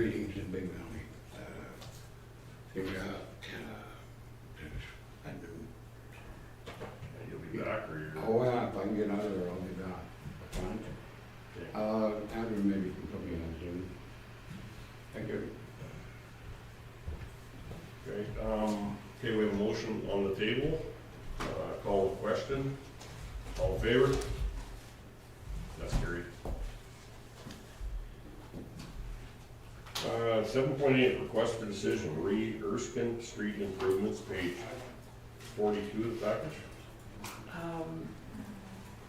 Thank you, Mr. Chairman. So just a little bit of background. When we originally developed this subdivision, council made a decision at that time that they would wait until we sold the lots and we were at full build out, because this area is scheduled for curb and gutter and pavement. Greg will speak after, but we have had quite a few lot sales. I hate it when you're right, Councilor Nyberg. Mr. Stevens?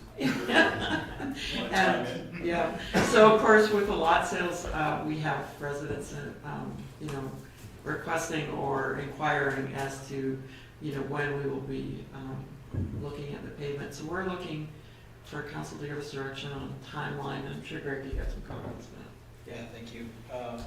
So in our efforts to somewhat get ahead of the game, we're trying to be proactive and look at areas in which we've had consultation with ratepayers, and their requests are not unheard of and out of the ordinary, in the fact that they're just wondering what the schedule or timeline is. In this area, we do have some new development, and we're just looking to see, to what level council wishes that we proceed at this point. We can add aggregate, do dust control, etc., at a far less cost. However, seeing the interest that we've had and the communications we've had as well, it may be prudent to go forward with allocating the funds and completing the curb and gutter along with the asphalt, spurring somewhat more of an interest right along with what's already there. When people see new housing and whatnot going up, it seems as though it gains interest, and people feel as though that's somewhere that they're, another option to purchase a lot. So. Councilor Nyberg? So, Mr. Chair, unfortunately, I've been on council a while, and I've seen where we've made this mistake in the past, and I will say Carlisle Estates and the subdivision out at the lake, where we've had the curb and gutter put in, or some sort of topical road improvement, and in pretty much each one of those cases, we've seen, Carlisle Estates, they moved a house in and they spurred on a big discussion about new pavement out there. And then out at the lake, there was a number of even small rubber tired hose and cement trucks turning onto that, and it just chewed it up. We saw the pictures. I'm in favor of doing this project, absolutely. I'm just not in favor of doing it right now. And I think if we go out to tender, I don't want to waste our public works time, and I don't want to waste the tender option, because you get out there and then you see the tender, and then we don't do it, and then we go back and we re-tender again. I am not in favor of doing it just at this time. We get a little bit more build out there, and I would be in favor of that. I think there's going to be some RTMs that are going to go in there, and I think there's an opportunity for that to happen. With those RTMs, they're heavy, and when they get turning, and there's definitely going to be a bunch more cement trucks go out there. From what I've heard, there's 3 builds in the process of next year, so I'm not sure we want to even interfere next year with that. So just my thought, but I've heard, rumor is 3 builds. Stevens? How many lots do we still have for sale in that subdivision? I know we've had Christie might have an quite a idea. few move. Yeah. Okay, yeah, she's our salesman. If I may, Mr. Reed, through Councilor Nyberg, I guess specifically then, if we are going to hold and maintain that level of service less than the asphalt and curb and gutter, I would myself, in better efforts to answer the questions that come into operations as to when, would kind of like to work with council in determining what would be the tipping point. I mean, if full build out is full build out, and we sit with one lot remaining at a certain point in time, and we're holding our cards because we're not there, I may get some side glances and some rude comments. I understand where you're coming from. My only, I guess my devil's advocate would be to invest in it now and do it properly. What's the difference then, 20 years down the road when someone's, you know, renovating a home and bringing in that cement truck when they want to build the garage or when they want to do other actions. We're going to have to work with contractors regardless of the timeline. I'm just looking at it from the standpoint of, we know that right at this point in time, asphalt is not cheaper than it was 5 years ago, and likely it won't be cheaper 5 years down the road, going along well with labor and concrete, so. I don't disagree with you, I do, but I would say a 50% build out, I mean, we're not even 10% yet, so, of the lots that are there. We have payment on the front side already. Christie's gonna answer us where we're at for lot sales. Okay, but I'm just saying that you're probably not going to get 11 garage built in 1 year, where we could typically get a ton of house building in the near future. Just my thoughts.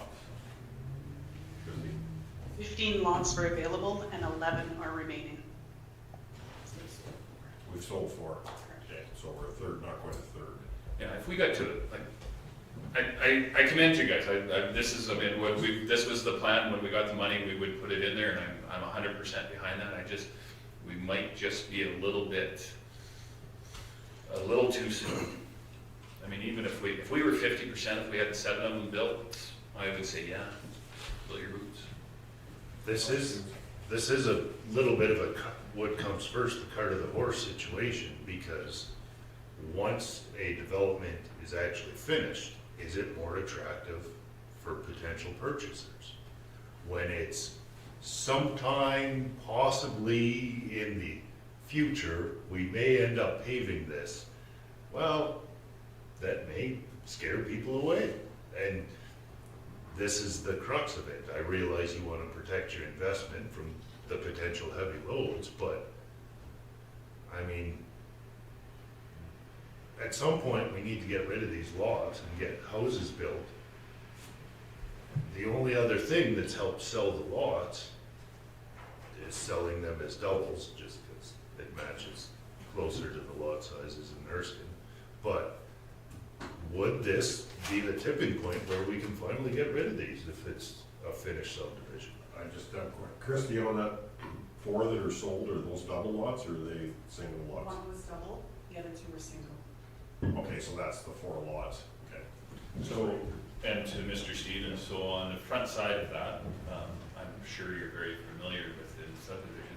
It is curb and gutter, right? So we have one house that was built on the north side, and then we have our on the south side, and then we have the other ones are actually built on and purchased at the back lot.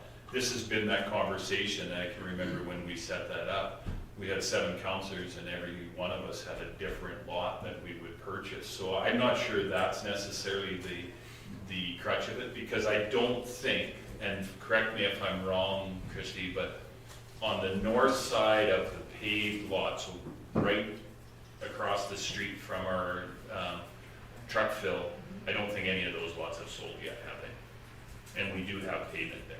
That's correct. So I'm not sure that's, and it's a convincing argument, but not for me. Putting a sign up that says it's for sale is a convincing argument for me that sells lots, right? If I may, Mr. Reed, then I guess, like, you know, speaking on behalf of the people who have invested in the lots and built their home, and have decided that they're gonna build in the north end without asphalt, I guess their question is, why them and not I? And so they're paying taxes. I'm merely just relaying conversations so that council has the ability to discuss and figure on the decision.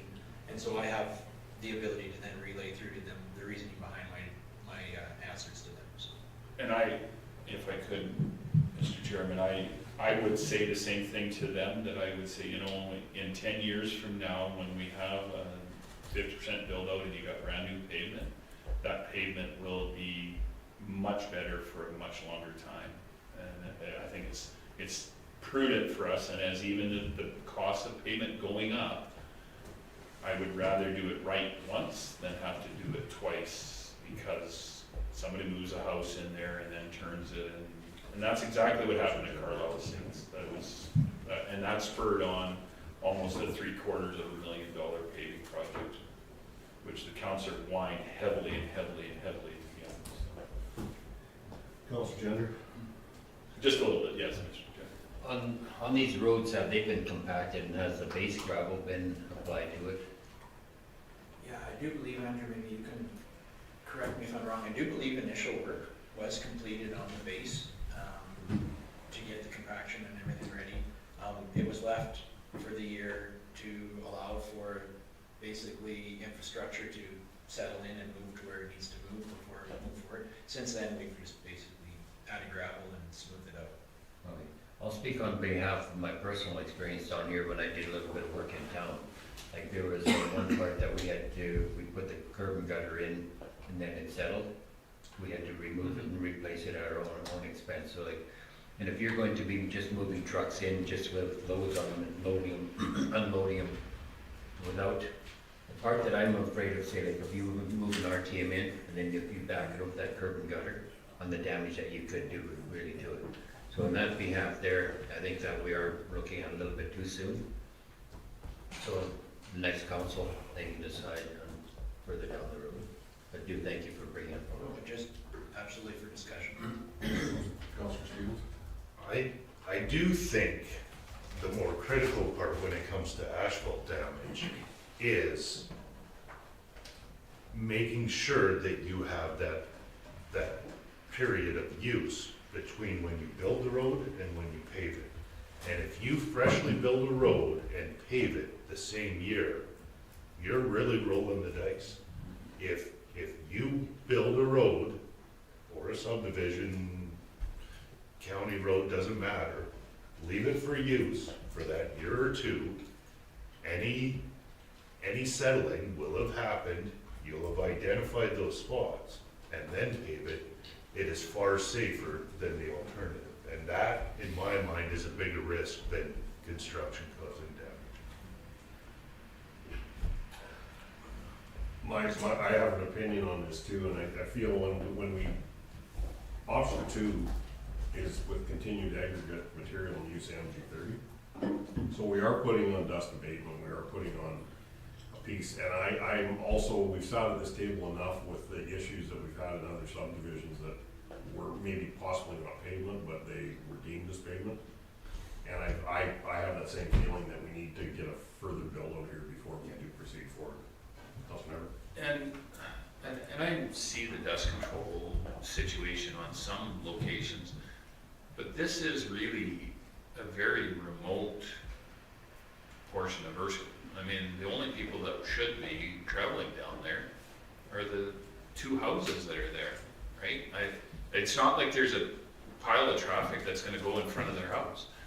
I mean, we got barricades at one side and they come in on the other side. So I mean, at the end of the day, I mean, you got 3 people driving up and down there, so I don't know. CEO Caspi? There are 3 houses. We do see traffic on the side road, the north or the north-south road, and that is, there's a well down there, so we've got the operators. We have, they have the land leased out, so we have people, putting the crop in, taking it out. And the county does go down there every now and then for some topsoil or clay that we have piled. So they are getting dust from that side road. So maybe next year we could look at dust controlling it also, which would keep the dust from them. Christie, I think, had her hand up, and Councilor Stevens. When asked what lots has sold, I was asked if lots sold north of the Truckville. No, there has not been. However, the lots that have sold are the 2 directly west of the Truckville, in addition to the corner of Prospect Ave and what crescent does that run up to? Volker Crescent. So lots 12 and 1. And that sits right on the gravel and the existing asphalt. Well, just seeing the lay of the land with council, I will move option number 2 that includes the MG30 for dust reduction on the north-south road. Internal of the subdivision, it's dead end, currently. Only a couple residents, and it is a low-speed area, so I think internal to the subdivision, we're kind of spinning our wheels for dust reduction in there. Call the question, or is there any other questions on this topic? Yeah, call the question, all in favor? And through to administration, if you have those conversations, you can send them my phone number. I'm more than willing to have that conversation. I just have a question. Did we have a council scheduling or a request for greetings in Big Valley today? No. No, not to my knowledge. Okay, okay, just, But there is an Big Valley event at the Drop-in drop-in. Center, it's gonna be their 50th anniversary today. So today, okay, okay, but yeah, that request should come through the, as council scheduling, so, okay. 7.9, request for decision, re-mental health event funding request, page 45. So we received this request, I think the letter is self-explanatory, they're looking for some sponsorship. We have overspent on the CIP program. I think we had 15,000, we have spent 16 to date.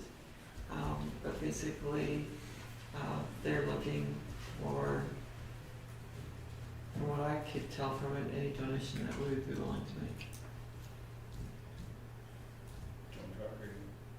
And start, I'll chime in. So, Mr. Chair, we're a little bit familiar with this from the FCSS. We used to manage this program at one time. I think we had the funding and it was since switched over.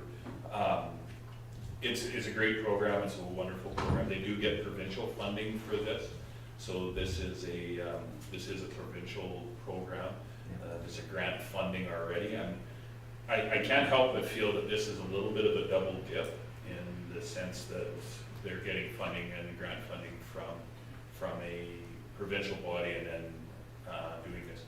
I do believe that we should support this, and maybe by supporting it, we would buy some tickets to the event and go as an event, something like that.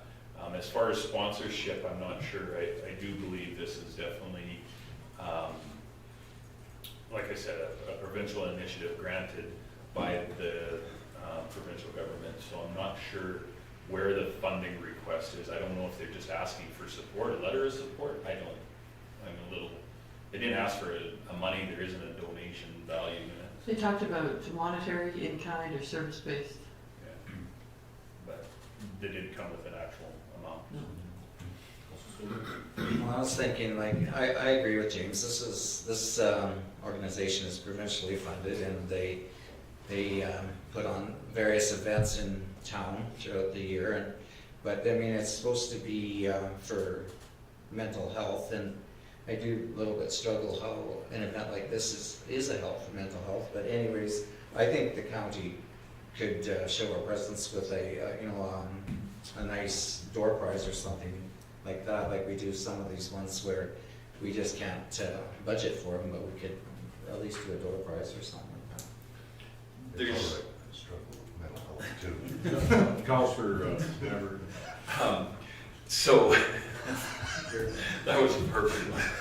And one of the things that I think it's important that people know too is that Shelley at FCSS is definitely trying to get our suicide prevention board up and running again. It was not, they didn't have any board members for a number of while, and it was kind of set on the sidelines.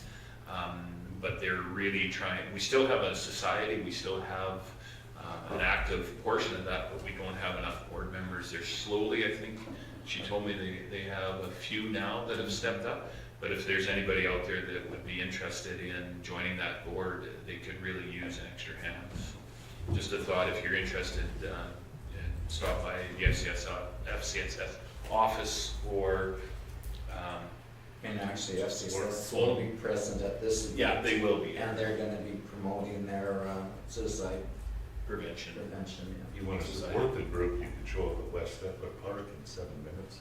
Oh, where they have it at? That's their walk. Oh, okay.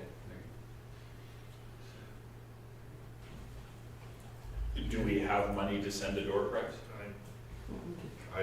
Councilor Stevens? I haven't used my annual counselor sponsorship, so. You want the Towards entire the- $300 to go? The entire 300, yeah. So, Towards the door prize? just give it to them in cash. They can, if they wanna put it towards a prize, they can. Whatever's easy. That's helpful. Yeah. Do we need a motion for that, or is it just instruct administration? That's money, maybe a motion. No, it's the counselor. Counselor not? Yeah, we never take a motion because it is the counselor's discretion. Okay, so I'll make a motion that we receive this for information, and then administration knows to send that along. You have another question? Yeah, I'm just wondering if we should, I'm gonna make my motion that we, instruct administration to send a door prize and, whatever you wanna go with, so. Call a question, all in favor? That's carried. Okay, I do believe 7.10 we can continue with now. Okay. Absolutely. Yeah, I wasn't sure up to just a minute or two ago. Okay, request for decision, reappointment of Ag Fieldman, page 47 of the package. Thank you, Mr. Reeve. So early 2025, council had appointed myself as interim ag fieldman to fill the position. Throughout the spring and summer of 2025, Ag Services has been a team effort and one that has done well and met all expectations and even went past on a few.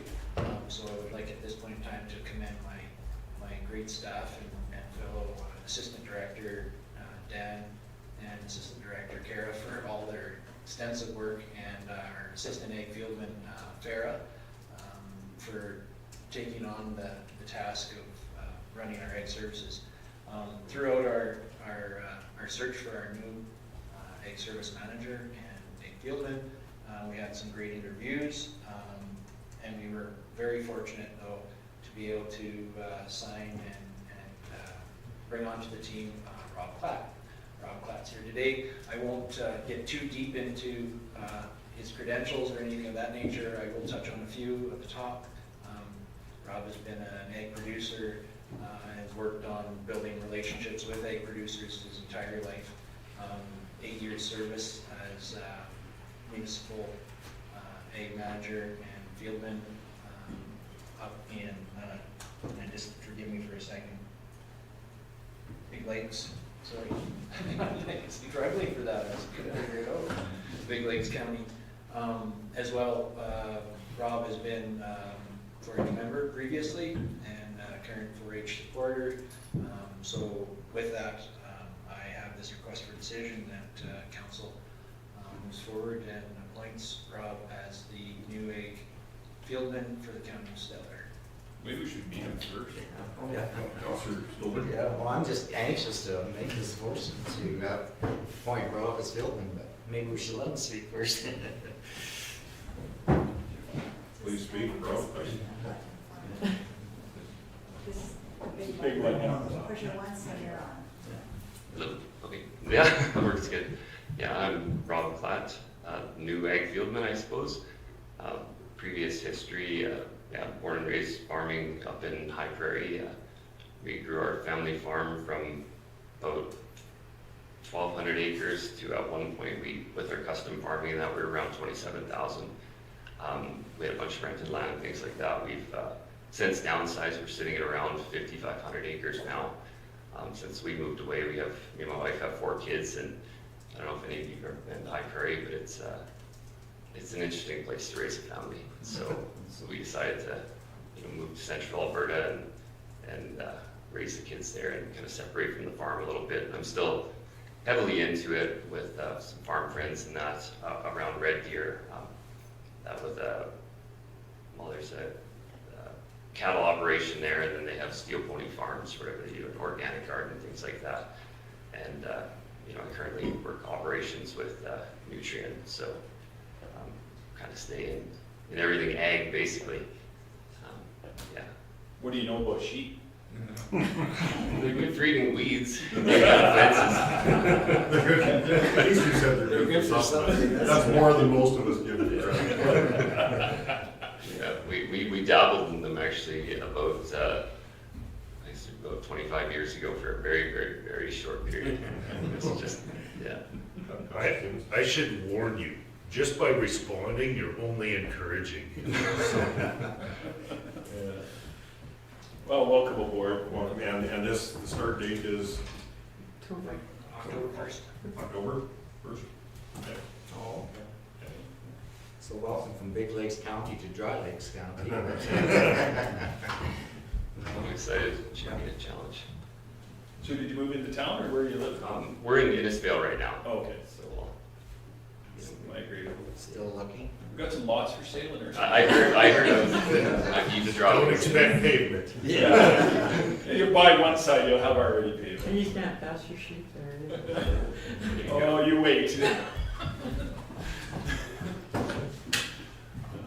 Now I'll make my motion to appoint Robert Platt as the ag fieldman for the county of Stettler and rescind any previous appointments. Call the question, all in favor?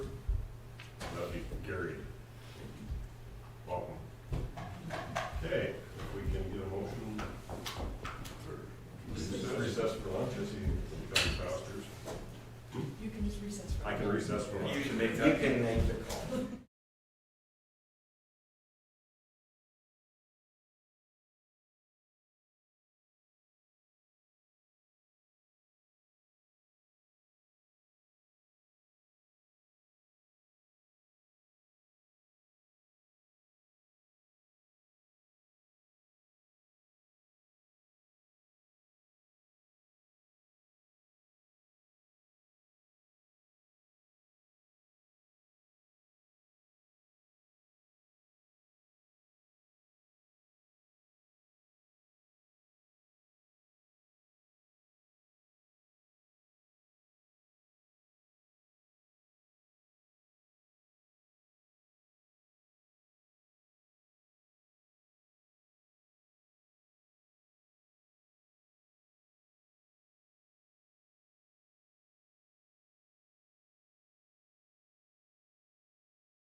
And we're ready, Andrew?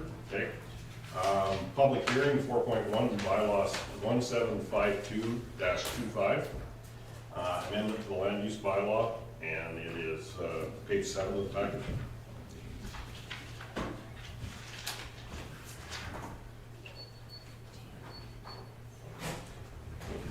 I will declare, what time are we, Andrew? 1:02 p.m. I will declare the meeting open at 1:02. Yeah. And welcome all participants. We will go through and do we do introductions? Typically for the public hearing, you'll just ask the presenting to give their name and area. Okay. Okay, so the name, could you read the proposed amendment into the record? So the nature of the amendment, as advertised, as notice is hereby given that the County of Stettler number 6 is proposing to amend bylaw 1443-10 as follows, rezoning lot 1 block plan, lot 1 block 1 plan 9723756 from the country residence agricultural district to the agricultural district. The intent of the amendment is in response to an application from the landowner to winter tank cow-calf pairs on his 4-acre parcel. The CRA district would not allow that many animals on that parcel size, so the applicant is proposing to the rezoning to agriculture so that he may have the number of cow-calf pairs. The bylaw may be reviewed at the County of Stettler Administration Building located at 6602 44th Ave, Stettler, Alberta, during regular office hours, 8:30 a.m. to 4:30 p.m., Monday through Friday. Public hearing to hear representation concerning bylaw 1752-25 is scheduled to be held September 10th, 2025, or as soon thereafter as possible in the council chambers of the County Administration Building located at 6602 44th Avenue, Stettler. Any person wishing to comment on the proposed bylaw may do so in writing to the Director of Planning Development, County of Stettler number 6, box 1270, Stettler, Alberta, TOC 2L0, or by email to cteal@stetlercounty.ca by September 4th, 2025, or they may make representation at the public hearing.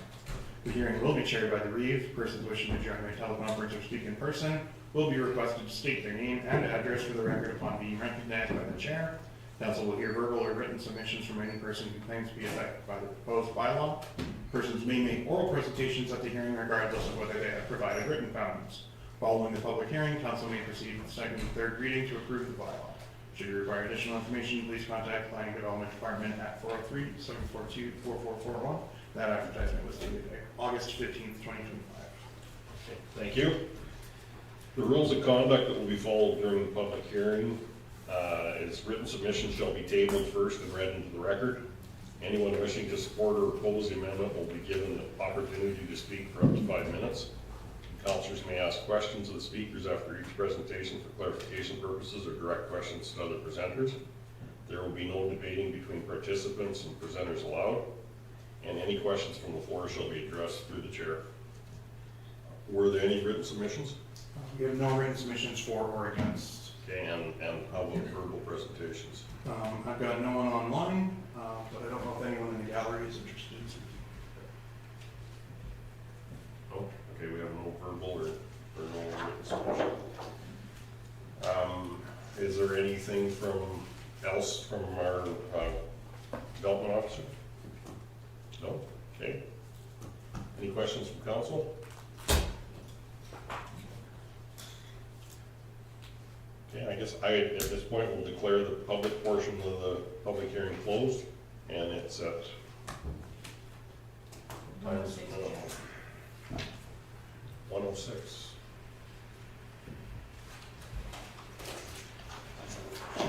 Okay.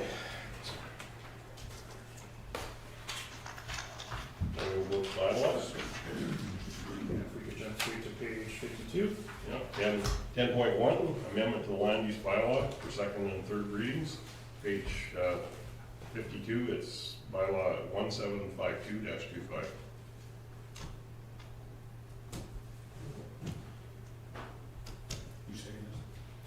Rich will present this one. Thank you, Mr. Chair. So the issue is to consider a land use bylaw amendment to rezone lot 1, block 1, plan 9723756 from the country residence agricultural district to the agricultural district. Recommendation from administration is that council give second and third reading to bylaw 175225, or the council amend bylaw 175225, and then give second and third reading, or that council request further information from administration before considering second and third reading, and that council defeat second reading of bylaw 175225. So bylaw 175225 is proposing to rezone the subject property from the country residence agricultural district to the ag district at the request of the landowner. As discussed earlier, the purpose of the agricultural district is to support and promote an evolving agricultural industry as a fundamental important part of the county's identity and its economy, and to accommodate associated rural lifestyle and agriculture-related business to supplement farm income. As discussed previously, the applicant is proposing to winter 10 cow-calf pairs on the 4-acre parcel. The CRA district would not allow that many acres on that size parcel, so the applicant is proposing to rezone the parcel to allow for the development. Planning staff have been in contact with both the NRCD and the SPCA about the proposed development, and neither department have an issue with the operation on the property, so long as the animals are kept in good health. The subject property is surrounded by a mix of agricultural and residential properties. The applicant is proposing to dedicate 4 acres of the parcel to the housing of cow-calf pairs. The subject parcel is located outside of any IDP boundaries, and there is no financial commitment at this time to the county, and it's an emerging issue from the strategic plan, and the Municipal Government Act states there where it gives us the authority to make this decision. And that concludes my presentation. Thank you, Rich. Councilor Nyberg? Mr. Chairman, I would make a motion to move this to second reading. Okay. Call the question. All in favor? That's carried. Councilor Gender? Third reading, please. Okay. Any questions? Call the question. All in favor? And that's carried. Carried. So our 10.2, bylaw 1741-25, animal control bylaw for third reading, page 56. Thank you, Mr. Chairman. I'll take this one. So you guys last saw this animal control bylaw a couple months ago, in late May. I guess it's more than a couple months ago now. At the time, we were working through some potential additions for both for licensed livestock permits for both honeybees and wild boar. At second reading, council agreed to remove both honeybees and wild boar from the bylaw. Honeybees because the provisions upon review, we believe, would not be enforceable under the Agricultural Operations and Practices Act, and then wild boar because the province is undertaking engagement and considering how they handle wild boar across the province. So we didn't want the brand new bylaw to conflict with that.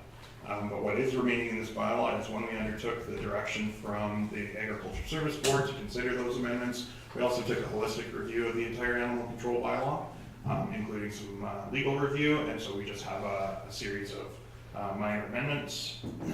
The version of the bylaw that's attached shows markup changes from second reading. So you'll potentially recall at second reading there was a fair bit of debate on section 4.1 of the bylaw, where council was not comfortable with the concept of a owner being responsible for their dog biting an intruder on their property. So we added a new section 4.2, whereby there's no offense if that dog is just attacking, biting, chasing, or threatening a trespasser, or they're kept guard livestock and it's doing one of those things on the owner's property in defense of the livestock. So, I'm hoping that proposal covers the concern that was raised at second reading.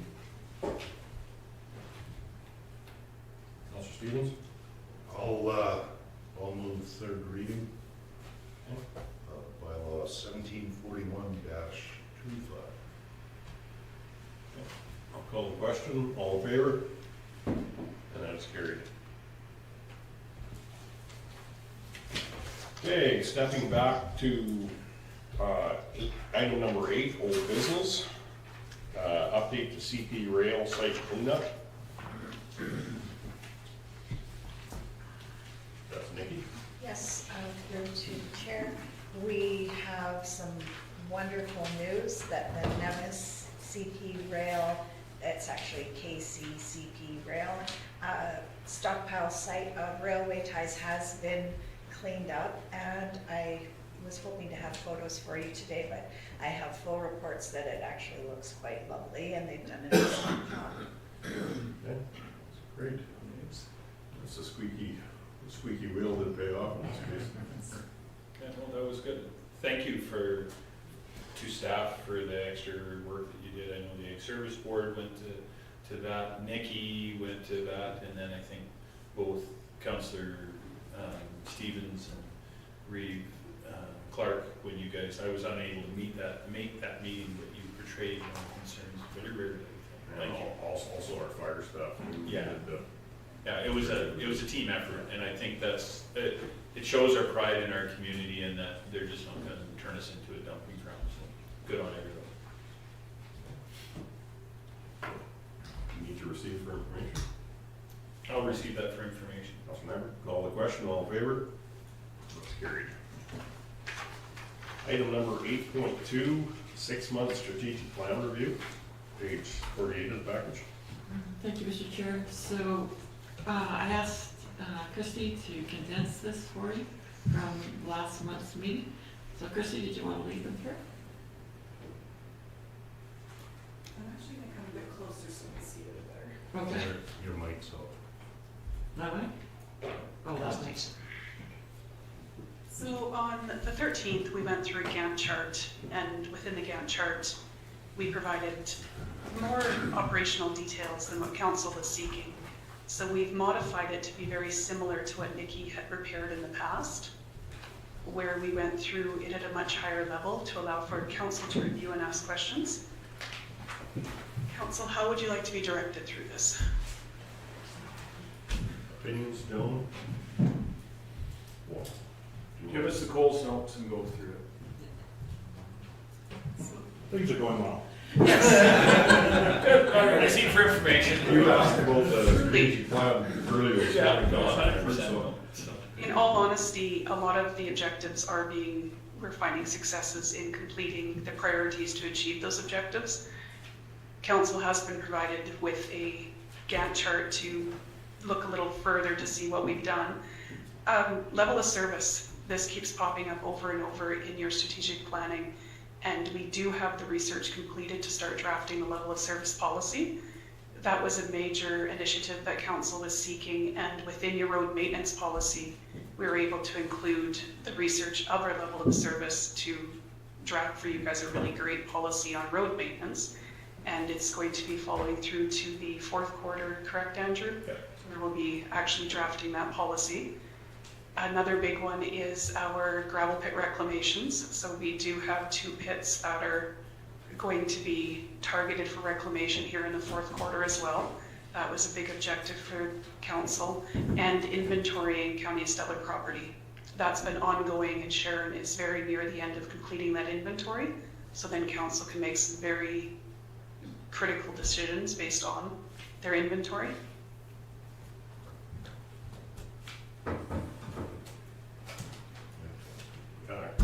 You ready for questions? Certainly. Councilmember? So, you just didn't recognize me, that's what I was trying to do. No, I just wanted to make sure that. 2 things on this. From the economic strategic planning, one of the things that we had brought up and was the policy for a tax relief or a tax incentive bylaw. Where are we at on that one? That one is internal review right now, but it should be coming forward. Well, as soon as we take a thing or two off Sharon's desk. Right, and I did receive a request from developer for relief from taxes, and I'll be bringing that forward on September 24th, and the developer will be present. Okay. So, and I know that was quite a high priority for one of our councillors. It'd be so quiet. The other one that I was is a concern, I guess, that we hear quite readily at council is, do we have enough staff? So, right, we can only do so much because of the staff. So I think this is a phenomenal, I like the condensed version of this, which, keep it simple, and so that's good. However, the issues that we're facing, the ones that are not completed, what are the reasons behind that? Well, I can take some of them. I think mostly because we didn't plan on getting them complete yet, Okay. right? Because this is supposed to be a multi-year plan. We do generally put targets for major milestones within the same year, so that you've got something to review each year with strategic plans, but ultimately this is a 4-year strategic plan. So we do try and keep in mind that we don't want to have the staff to be able to do everything in 1 year. That would be overkill. Yeah, no, and I think where I'm getting at is some of the things that we, as I guess, council keep coming up, that keep being brought to the forefront is those items, and it's not necessarily that, I think I understand where we're at, but I think the general public says, well, how come the county hasn't finished this, or how come the county hasn't finished this? There's a number of factors, right? So gravel reclamation, one of them, I'm gonna just pick on that one, okay? So gravel reclamation, we stumbled for quite a while on that, but it wasn't us that was stumbling, it was the provincial government not having enough inspectors, right? And I think there needs to be a portion, another line in here, right? The reason for not being completed, not expected to be yet, or we're waiting on the provincial government, needs more funding, needs more staff, something along that line, so that this isn't just for us, this is also for the general public to understand that, hey, we're not just sitting here twiddling our thumbs all day long, that we are constantly on a regular basis. I'm sure that has nothing better to do on any given day that doesn't read any emails or do any of that stuff, right? So I think one of the big issues, is we were hoping to be at least halfway through a new MDP and a new land use bylaw. With the applications that came for the solar, I don't want to call them farms because it's something, but projects, the solar projects, that became a priority. So we had to push something because we needed the expertise of Craig to go through. And Andrew and I both supported him, attended multiple meetings with those developers.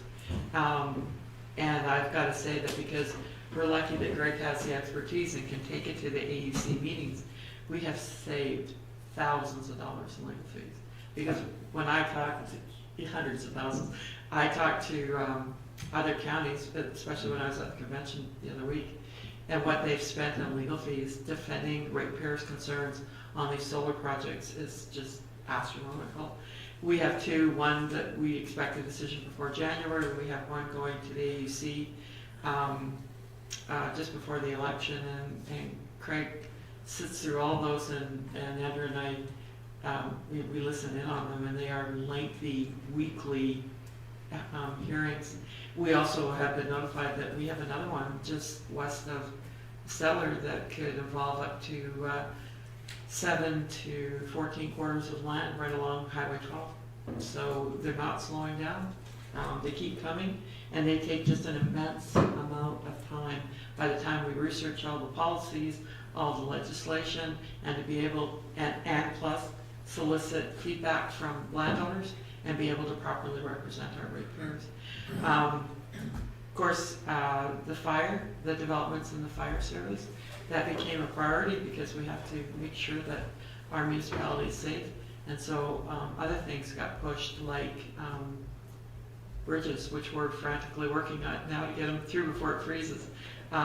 Probably reclamation policies were all hands on deck to get what we needed in place to be able to provide that continuous service. And I think for us as council and new council going forward, to have the understanding that there's lots of stuff that's still in the works versus what you just said, Cole's notes, another script that says, listen, was pushed back because of a fire agreement, right? So our MVP was pushed back, or whatever the case may be, because of the number of developments within the solar projects that were coming forward. That's good for us to know, and I think this is a very, very good project to put in front of a new council and also for our next strategic planning, so we can see that column will become very important, because as we sit and determine what, or whoever sits, that what needs to be done from a council's decision, I can say, you know, I want the reclamation done today, right? And I get, you know, 3 other guys to say, we want that done. I might want it done, but it ain't gonna happen because it's not in our wheelhouse, but we need to know that, right? Right. I think one of the things that really popped out at me from your strategic plan was level of service, right? And to evaluate that. And I think we've done that through almost every project that we've taken on. And I think we've made some great strides, especially when we're partnering with the town. We now have, you know, committees that we share, or projects that we share, or areas that we look after. And we're now just about down to, we just need 2 more agreements, and we have everything very well documented, and so both parties know what we're responsible for, what we're required to do, and that makes moving forward so much easier. And also doctor recruitment. That became a major issue for our ratepayers, and we had to move some stuff on our desk and you know, answer what our ratepayers were most concerned about. And by the way, you guys did a great job. Yeah, it's very. Councilor Stevens? That is one of the things that stands out to me when we initially drafted this at the beginning of the term. There's topics on here that became the hot button priority issues that no one ever envisioned. The discussion around doctor recruitment or fire agreements, that was 4 years ago. That wasn't even on anyone's radar. It was just sort of status quo. This is working until it's not. So those ones in particular, they moved things out of the priority list because they became the new priority. I would like an update on the Red Willow Lagoon project. And we touched on this near the end of construction season. Well, when we do winter construction, and we've done it before, when we did the water line to White Sands, it was all winter construction, and it was very successful. But Red Willow Sewer, we're still waiting for DOF approval, and we're pretty well done the design, but we want to make sure that before we release it, that all the approvals are considered. What is DOF? Department of Fisheries. Yeah. Yeah, I haven't seen too many fish in the ditch, but I think there's some in the Red Willow Creek. The other thing we want to do is, once we have all the approvals in place, and we're just waiting for that one, and we have the design finished, then we want to do public consultation, and that will be our next step. So I'm hoping that we get the approval, get the public consultation done prior to, I'm going to stick my neck out here and say the end of November, and then we will proceed with either winter construction or first thing in the spring. The grant money is in place. The money that council allocated to the project is in place. We're pretty well ready to go, but we're just waiting on these key, and from the public consultation, if something pops up that we need to address, that puts ratepayers' minds at ease, then we will do that. I don't want to delay this project, but based on the steps you've laid out, I would much rather do a spring construction than winter, because we're not draining it in the winter. So I don't know that pushing the luck and seeing a potential increase in costs, construction-wise, gains us anything, and it's gonna sit full anyway. So I agree with your timeline. Complete the application, get the approvals, do the public consultation, but plan for construction once the frost is gone. We do monitor the level in the lagoon constantly, so if we were ever in trouble that way, we would have to move on something, probably back trucks and hauling it somewhere else, but we, right now, we're fine, and I think as hot as it's been, it's probably gone down a foot or more. Without hauling for the last several years and 2 to 3 years of drought, I suspect that we've gained a bit of cushion. Yeah. Did I say anything? I would just say, to put it into perspective, when we talk about some of the emerging issues like fire, before the latest renegotiation, fire was about what was under 2% of my time monthly. It's now 25 to 30% of my time. So that's often is what ends up pushing back things like the level of service policy and bylaw review, the stuff that, you know, though the level of service policy work has informed everything else we've done, you don't have a document in front of you and won't until the new council sits. So it just gives you an idea of scale that we're talking about. And some of those items getting pushed out is in fact a conscious choice whether we want to admit it or not. Because when these emerging items come out, we have an option. We can bring in a third party, we can hire more staff. But there's a budget cost to that, so saying this is gonna get done, it's just gonna get delayed before it gets accomplished, well, that's a budgetary item. We could accomplish all these things if the checkbook was big enough, but sometimes priorities push that out. Councilor Stewart? And in addition to these things, sometimes the legal files you have to deal with take up a lot of staff time, and then they push other county work down the line too. Yeah. We've been dealing with unpaid oil and gas property taxes for 15 years now, and they kind of came to a peak and then they kind of dropped off a little bit, but we're seeing them hit again because the price of gas and oil is so low. And I know that companies, some of our companies, they just shut in when they're paying to get gas across the border. So I know it's tough, so that's why we're trying very hard to work with them. At least this time, the companies are trying to negotiate payment plans. Yeah. I mean, which still takes a lot of your time, but in the end result's better for the county.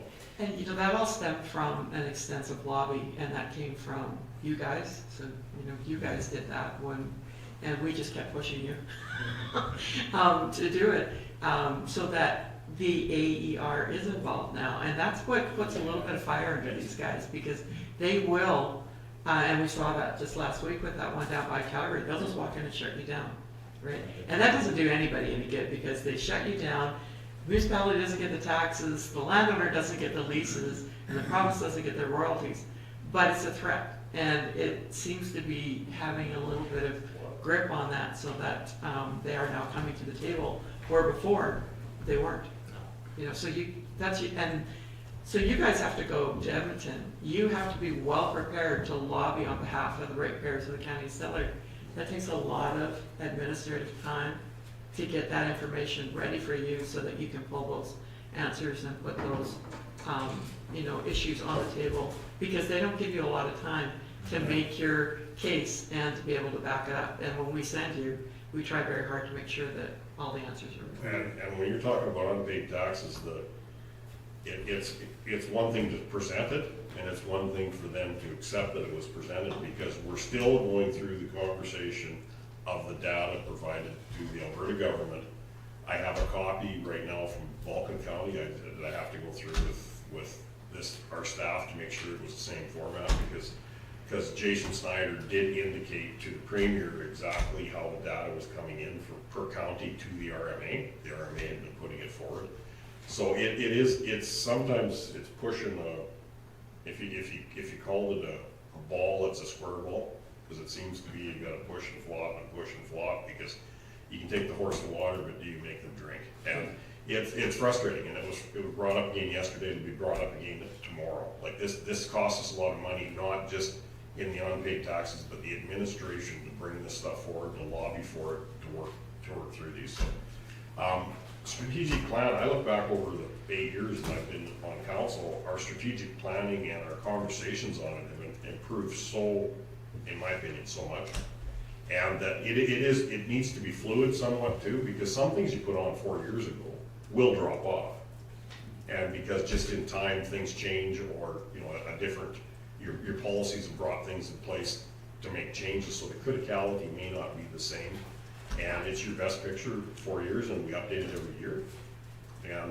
But there is changing priorities every year, and especially over 4 years, there's been many changing priorities. So I think, but this is a good update, and as what Councilor Nyberg said, though, for us to, and it's not to defend and explain, maybe, it is that, no, this is what it did, and we would not pay for extra resources to come in to get X, Y, and Z Zed done because the fire was utmost important. Unpaid taxes was utmost important, so we have to, we have to juggle what we're doing, so. And then we have to be nimble in order to get everything we need done. And we have to be fiscally responsible, Yeah. because at the end of the day, I mean, we try to run a budget and stick to it. I mean, we could sit here as council and just say, yeah, we want all this stuff done and we want it done tomorrow, and you guys would say, okay, but here's how much it's gonna cost you, and then we go, oh, we get sticker shock, and then we go and have a little sit down and go, oh, wait a minute, now let's put two and two together here, what is really important, right? So, Yeah, I would say probably this council is one of the best informed councils I've seen, because we do put an immense amount of time into data, and we put a lot of time into research to make sure that when you are talking to whether it's a municipal partner or a provincial advocate, that when they go back to their office, they don't take something, you said on a whim that wasn't supported and then disregard everything you said because, this or that wasn't quite right, or that it can't just be hand waved by somebody on the other side. If you've got the details, you've got a fully, thoroughly thought out explanation, it really improves your negotiating position across the board. And from an individual sitting at that table through a lot of the negotiations, you never feel uninformed or not. You have what you need in your hip pocket if you gotta pull something out and lay it down. So no, that's it.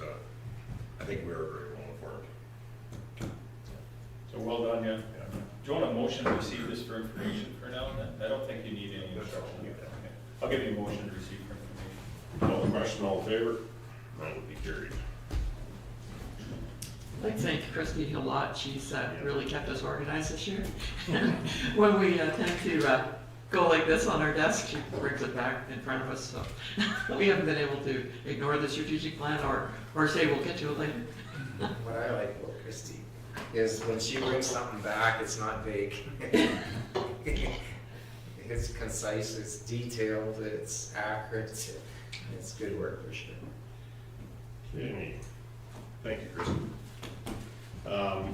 11, reports. 11.1.1, Chief Administrative Officer's Report, page 75 of the package.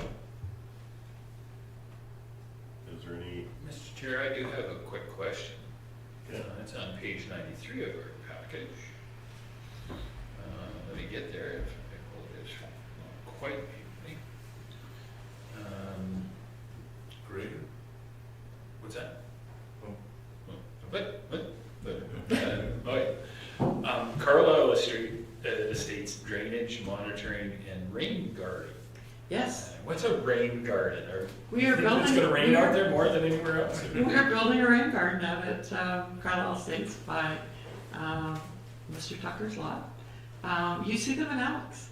They are kind of a cement circle or triangle. It almost looks like curb and gutter, and then they have a tree or some plants that are very that will grow with a lot of moisture.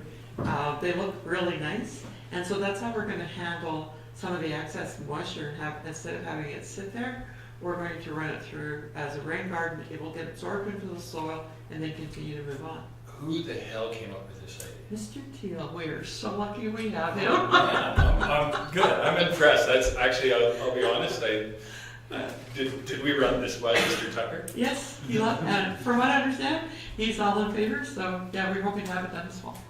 He will be, because he's put a lot of trees in there and he's tried multiple times. So that's great. Here's some good news that we should be putting out there. This is a out of the box fix, and I just want to say thank you. So if down the road Carlisle Estates expands, then we'll have to manage the stormwater. But also right now, I think it will get rid of the pooling water. It will be aesthetically pleasing, and I just think it's going to be a great addition to that subdivision. Yeah, I am. Was that just back to your parks and recreation stuff? Yeah, Craig actually came up with it because he's had experience with it in Innisfail and now it worked really well. And then of course, Dan and Justin and Greg jumped in with all 4 feet. And Mr. Tucker really liked it, so then I really liked it. There's a six in here. No, that's awesome. I noticed that and I was going, I kind of thought I had the idea, but I was thinking makes sense to me. If it's great, and if it works really well, which I think it will, you may see them in a lot of our hamlets. Yeah.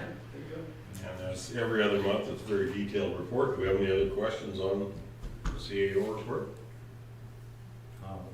Move it then as it's presented. Councilor Stolberg moves it. Councilor, you ready? Okay, call the question, all in favor? Sorry, I was jumping the gun there. I thought you were. Have a way to trigger, at least. Okay, that's carried.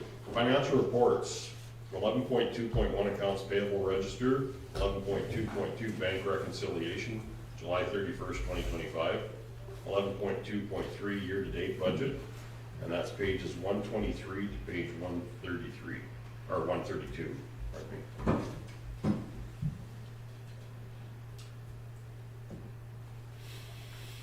Was there any, I never saw any questions come in earlier.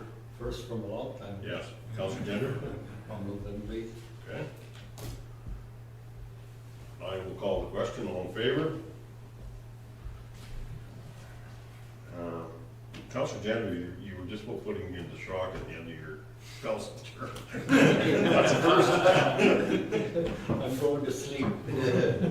That's the first time. Chris, not. I'm just gradually turning that dial down so that at the end I'll be sleeping. Okay.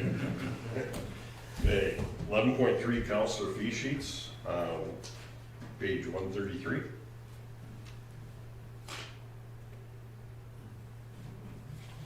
I don't see anything of concern.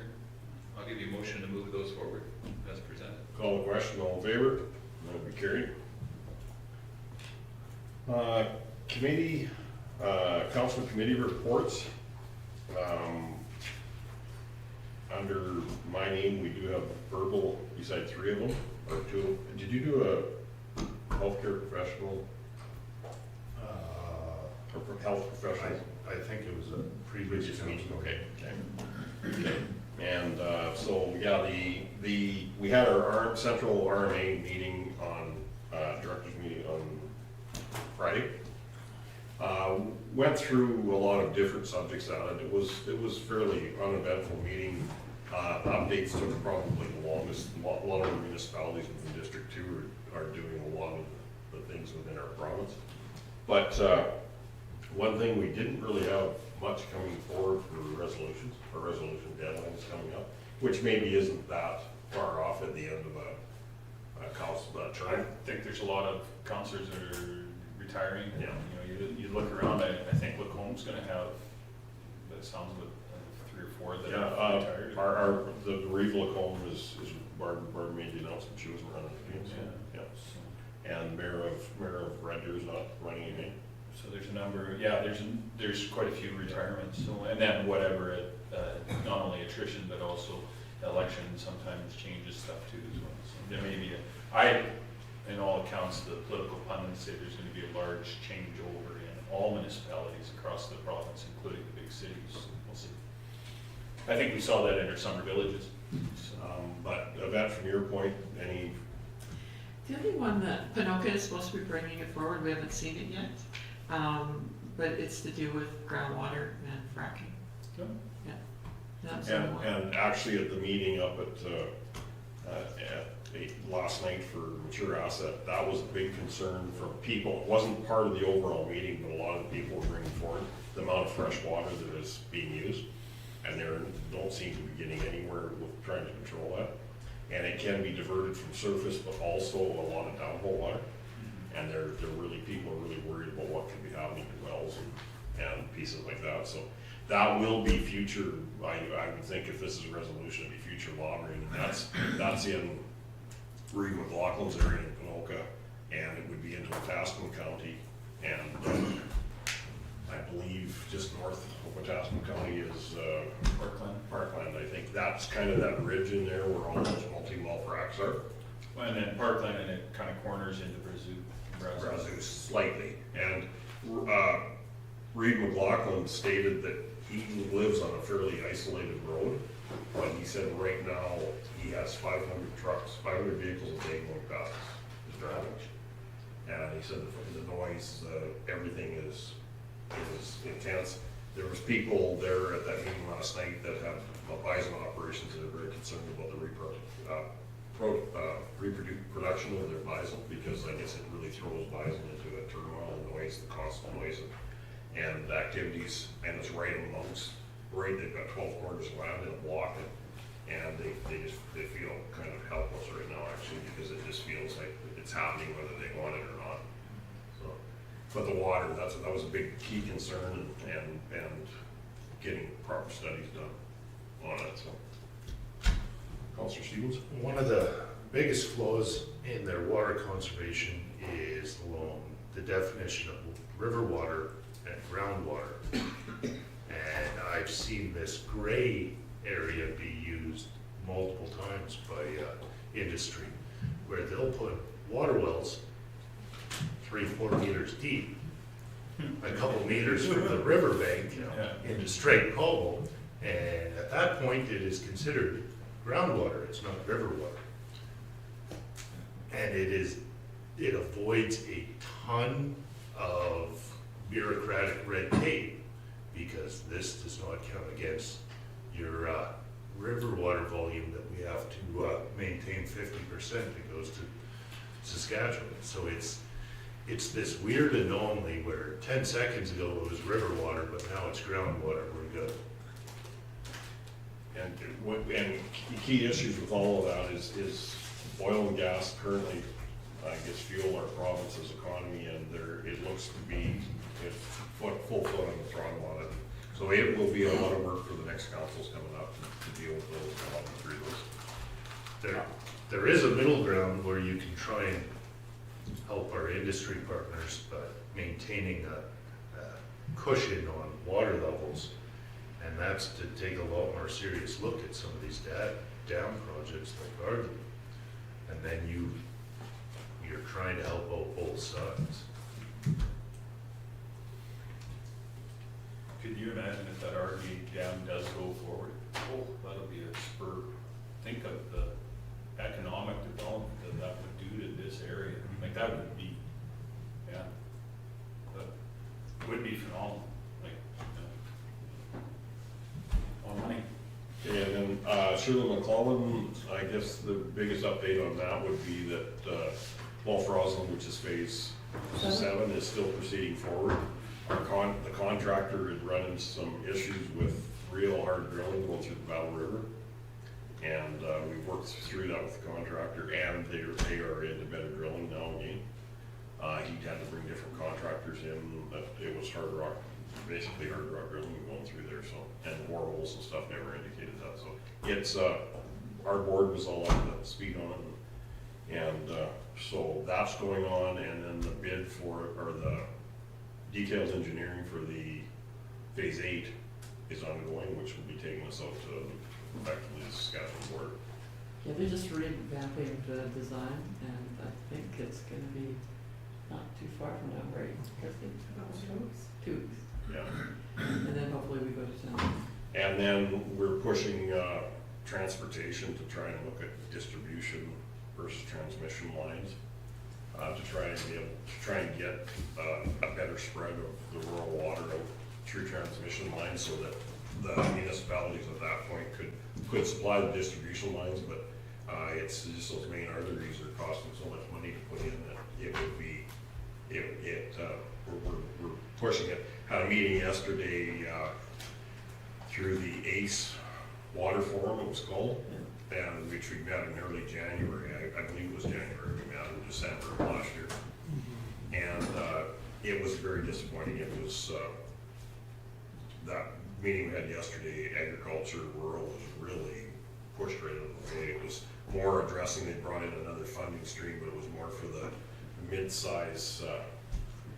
Would it be cities? Would you call it cities or urbans? Yeah, and it's all geared towards economic development in the industry. Yeah. So we have another meeting with transportation coming up, and we'll be pushing rural again with them. So that would be on Shirley, that would be my update, and as far as Dr. recruitment, our last update was completed by the other board member that does report so well. We had another one come up, so.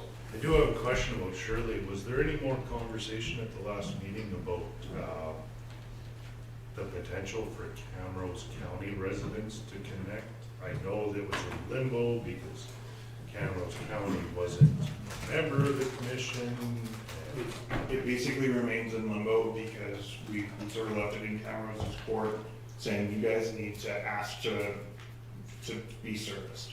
We have, we categorically can't service their residents directly based on the bylaws and business plan that the commission has in place. So it really comes down to that capital investment being covered by Camrose. Christie? Camrose did have it on their agenda in August and told us if they were seeking more information on it, they'd reach out.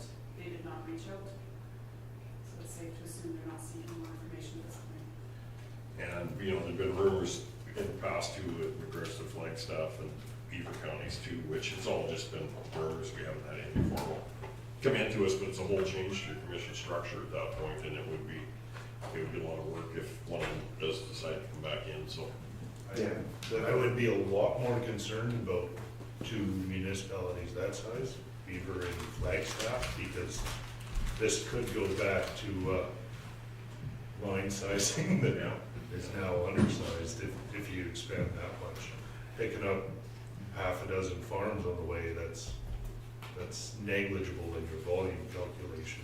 It still comes to how you can sell water though, and that would be something we'd have to work through with like a Camrose County or one of those that we're running through right now. And we are still working on the reservoir in Denelda.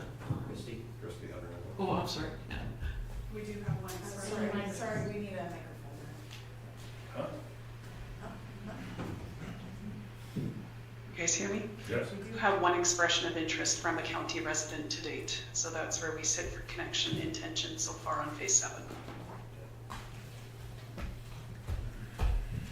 And we are still working on the reservoir, hoping to have a solution to an access plan, site plan on Thursday when I get the fire department and public works together, and I'm not coming out of there till I have an agreement.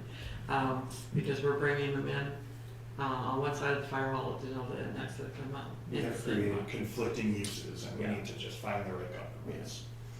So that's my project for Thursday, and then after that, I'm hoping that we have enough information together that we can go to public consultation and to know the inform them of what's going on.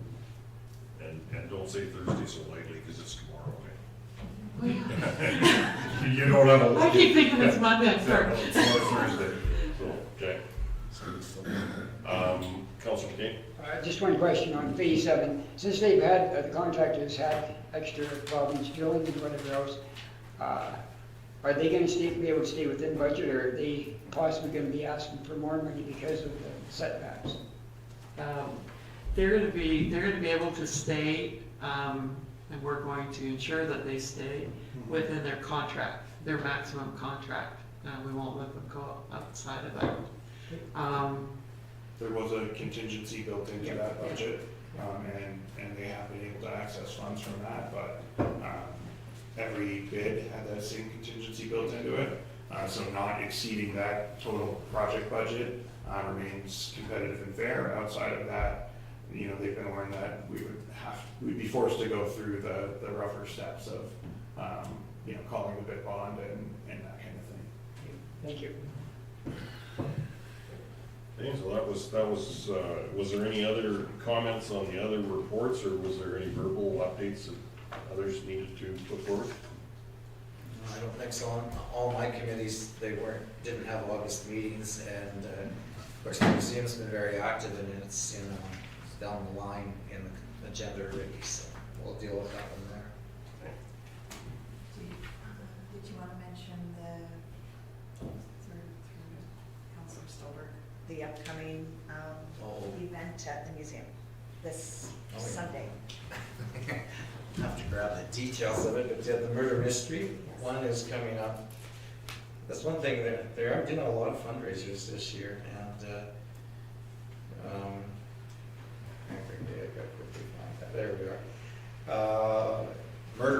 museum, September 14th, 2 to 4 p.m., admission $5.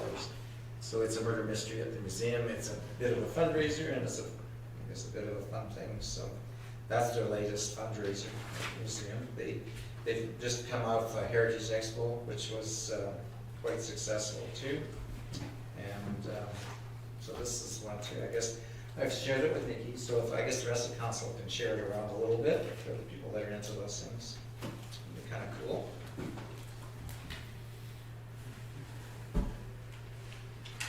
And then of course, I was just gonna say too, but I mean, a lot of the Culture Day events are centered at the museum, what the community does, so there'll be events to watch for all through September there as well.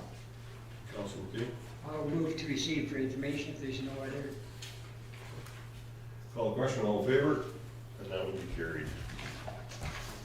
Consent agenda items, Mr. Chair, I'd just like to talk a little bit about this one, if I could. Okay.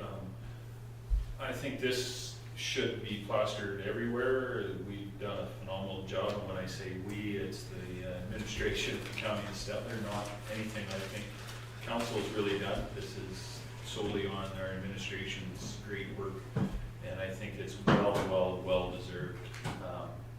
The work they do day in and day out doesn't always get recognized, but it's nice to see that this one has been pointed out, so kudos to you. This should be front and center, it should be out front for people to see in the, I think it's hidden away in somebody's office, isn't it? I think it's in the hallway now. Is it in the hallway? It's in the hallway. This picture is in the hallway. And it'll be in the fall edition of the County Connections magazine for 2,549 receivers of the magazine to review. And we did a video showing Sheila McCullough as part of what we had to do for municipal affairs, and Landon did it for us, and it's really good. So I'd encourage you to watch it. I don't know if I can find it and put that for you. yeah. Awesome, It's great. excellent. Speaking of videos, Landon's crew also did the video for the museum, and it's out now too. It's very good. You got that one too, didn't you, Nikki? Yes, yes. Okay, the franchise, 2026 franchise fees for both Boston and Gatsby are added. Do we have franchise agreements, or is this just proposed franchise agreements? No, we do technically have franchise. That's agreements at zero. It's a 0% collection rate. So when we took Botha back and Gatsby back as Hamlets, they had been paying franchise fees on their gas and electrical bill. In the county of Stettler, we don't charge a franchise fee, so our ratepayers don't pay it. It is a way to make money, and lots of municipalities do it, but we don't. So we just like to let you know. Tracy always sends us this every year telling us that we collected zero when we could have collected this. Or, so just something to think about going into budget time, but right now we do not charge franchise fees on electricity or gas. I'd just like to, one of the things to note that I think both Botha and Gatsby, the residents, have saved this money too, like with us coming on. They were being charged this previously to their community, and now it's not, so I think that's one more of those items that I think is on the checklist to say that, you know what, it's not bad joining the county of Stettler. Okay. And then with You got one more. Councilor Stevens. The franchise fee, I have a lot of issues with. Because it seems like a dishonest version of taxation. If you're gonna raise taxes, just own it, be transparent, and raise the taxes. Using utility companies as your tax collection method is a way of hiding the cost so you don't look quite as bad, but it's still costing them the exact same person, and there's only one taxpayer, so I agree with getting rid of it when they dissolved, and I don't understand, it seems like a cop-out, municipalities that use franchise fees. They want someone else to be the bad guy so they can fly under the radar when they increase revenue. And Rose by any other name would heavy storm is sharp. On our taxes, we have a thing called school. Very similar. I have issues with us being forced to be the province's tax collector. It's the exact same principle. Well, the city of Calgary took care of that, so. Yeah, they're asking to be Be compensated. reimbursed or compensated for collection. Administratively. I was just gonna bring that up, talk about school taxes, we have to collect it and give it to the province, so it's down the same avenue, same path. I'm sure our utility companies would feel the same way as we do. Hey, why are you making us the bad guy? This isn't our money, this isn't our decision, you do it. Yeah, jacks up the utility bill. Okay. And then we did have the two additions, which are in our handout also, so is there any other good updates on anything else as far as consent agenda items? I'll give you a motion to receive from, Cool. Just on the Town and Country Museum, on those entrances, they are asking if we would put in kind towards the very bottom there. I thought we paid it. Looks like we, Well, I was understanding the Oh, no. blue ones are gonna That's still, under the blue entries will still be The town is putting discussed, some right? in, but Or is that just a consent? So the first, I guess, notification that we were going to be asked to partner on these improvements, I'm talking about the approaches, Oh, yeah. was last Sunday when Karen sent out the email to the three of us, which you have a copy of. So this is the first time council's had the chance to look at this, and so looking for direction on what you want to do. It is on the agenda for the joint meeting with the town next Tuesday. The last time the museum requested a gate for access was the one that we put back here for them to access our property and then out the gate that Protective Services uses. And you will see the copy of that that invoice and the payment, the county paid for that 100%.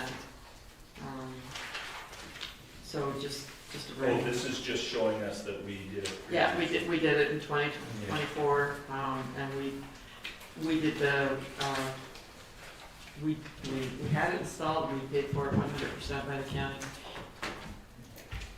Shouldn't this be an agreement with the town of Stettler when they're coming off a town street? Yeah, this has like been a long time coming. The museum has wanted a wider entrance for a long time because especially in their big functions like the night and all that, they got so much traffic coming in that it bottlenecks and they can't get out because it's one lane in.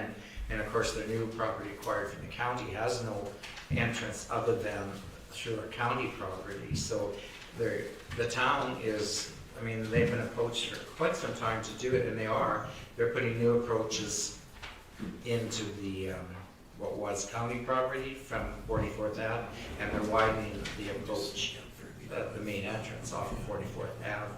And being it's, I guess, jointly owned between town and county, the town is gonna do the work, but they would like some, I guess, splitting of cost on the supplies like culverts and gravel. Okay. And then also, of course, there's the two gates will have to be gated. And the one that was put in between the county property and the museum some years ago, it's quite an elaborate, expensive gate. And Karen said they didn't really need a gate that expensive. They could have used UFA gates there. And she's saying the same thing. The property probably won't be accessed that often from 44th Ave into the county addition because it's just for special events, so UFA gates will do just fine. The main entrance, which is used daily and then has to be locked when the museum is closed, that kind of gate would be useful there. And I asked her, well, could you move the expensive gate to the main entrance? And she said, well, it'd be fine with her, but I don't know how much work that is, but they will need some gates, but she is not looking at expensive gates for between the county and the county, old county property, the two gates on that.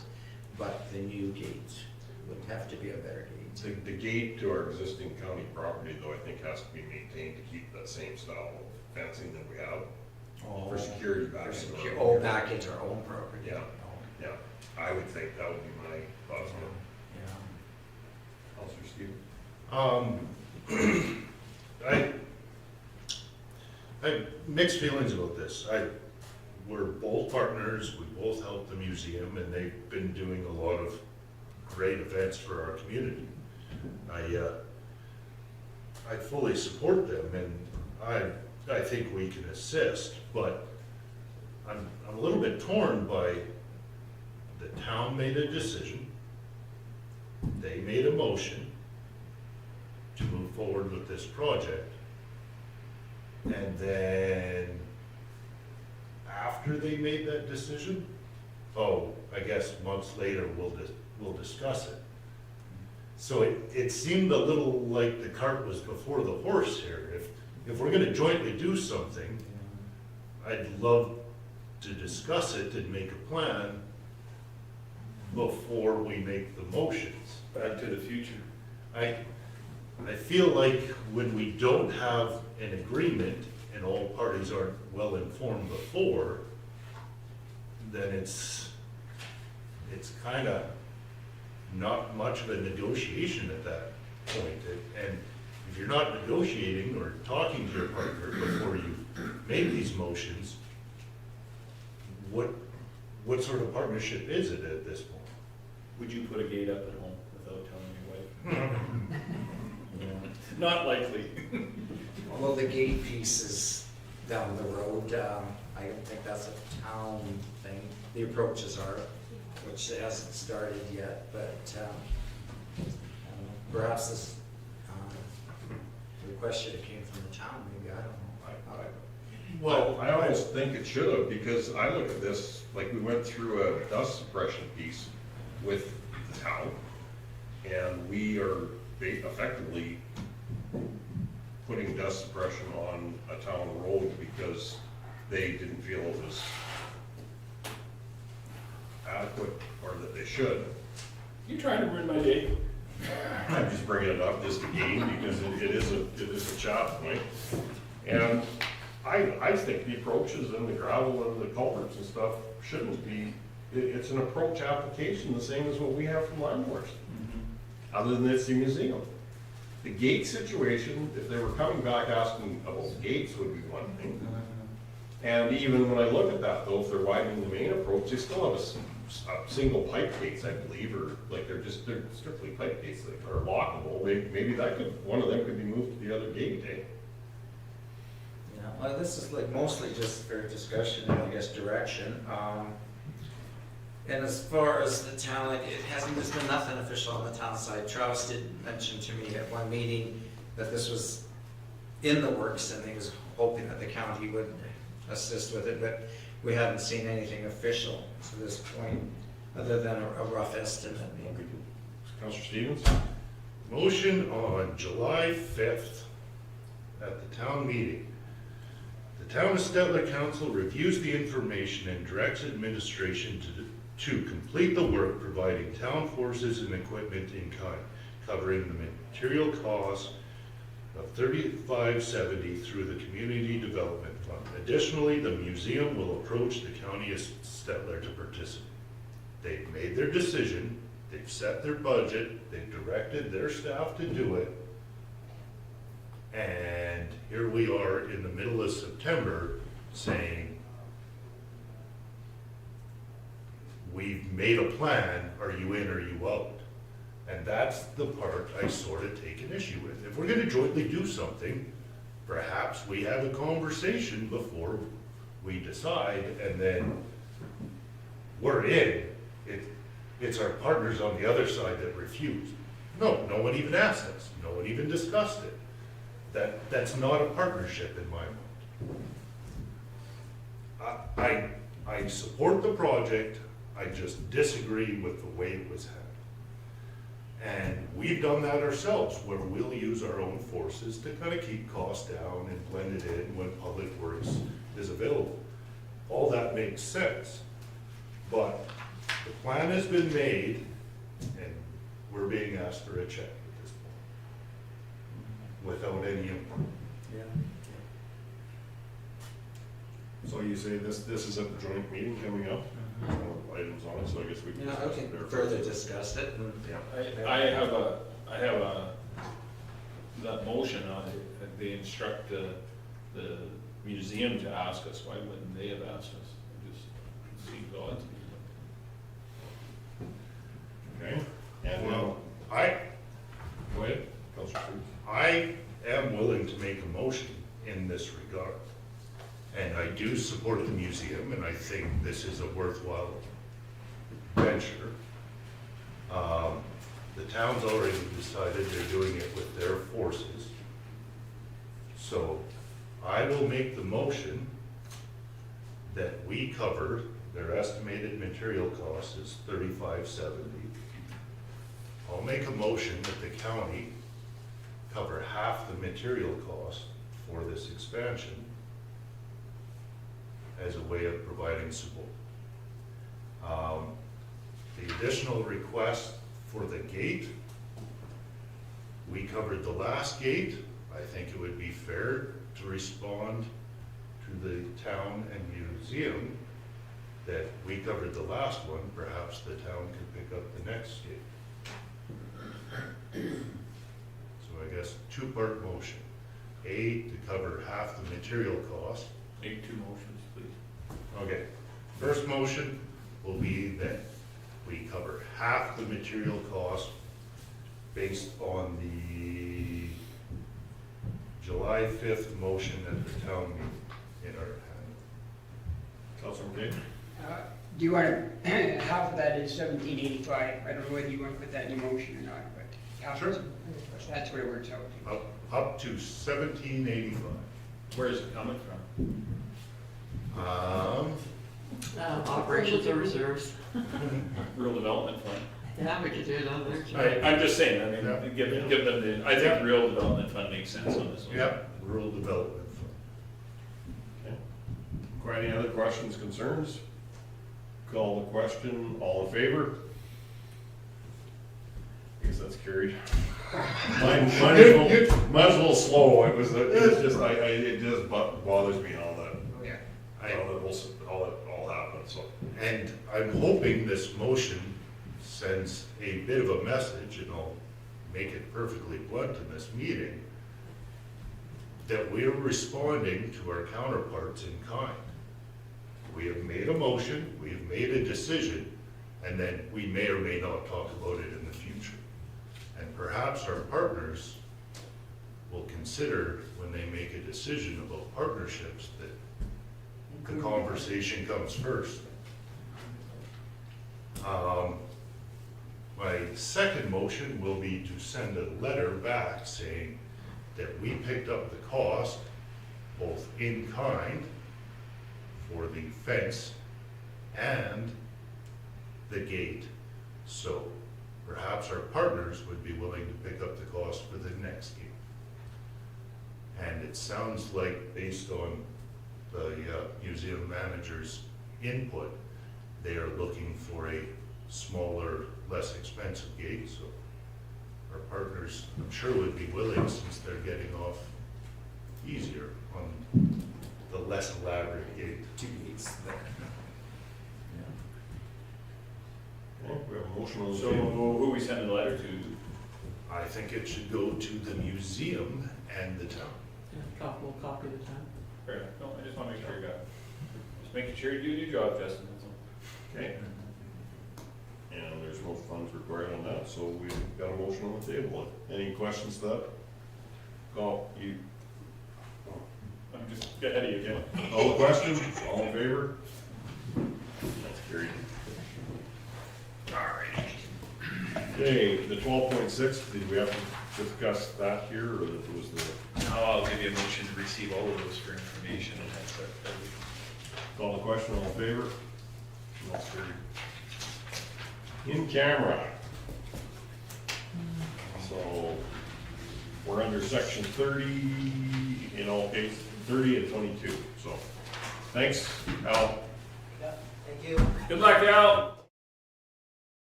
Our next meeting, Monday, September 15th, 2025 at 6 p.m. 24th. is a special meeting. Oh, September 15th, I should say. that's at the town hall for the IDPA. And that is located The Stettler Community Hall. at the community hall, okay? At 6 o'clock. Yeah, okay. And then our regular meeting is Wednesday, September 24th at 10 a.m. So, we have one last item on the adjournment. Counselor McKay, call the question, all in favor? That would be carried.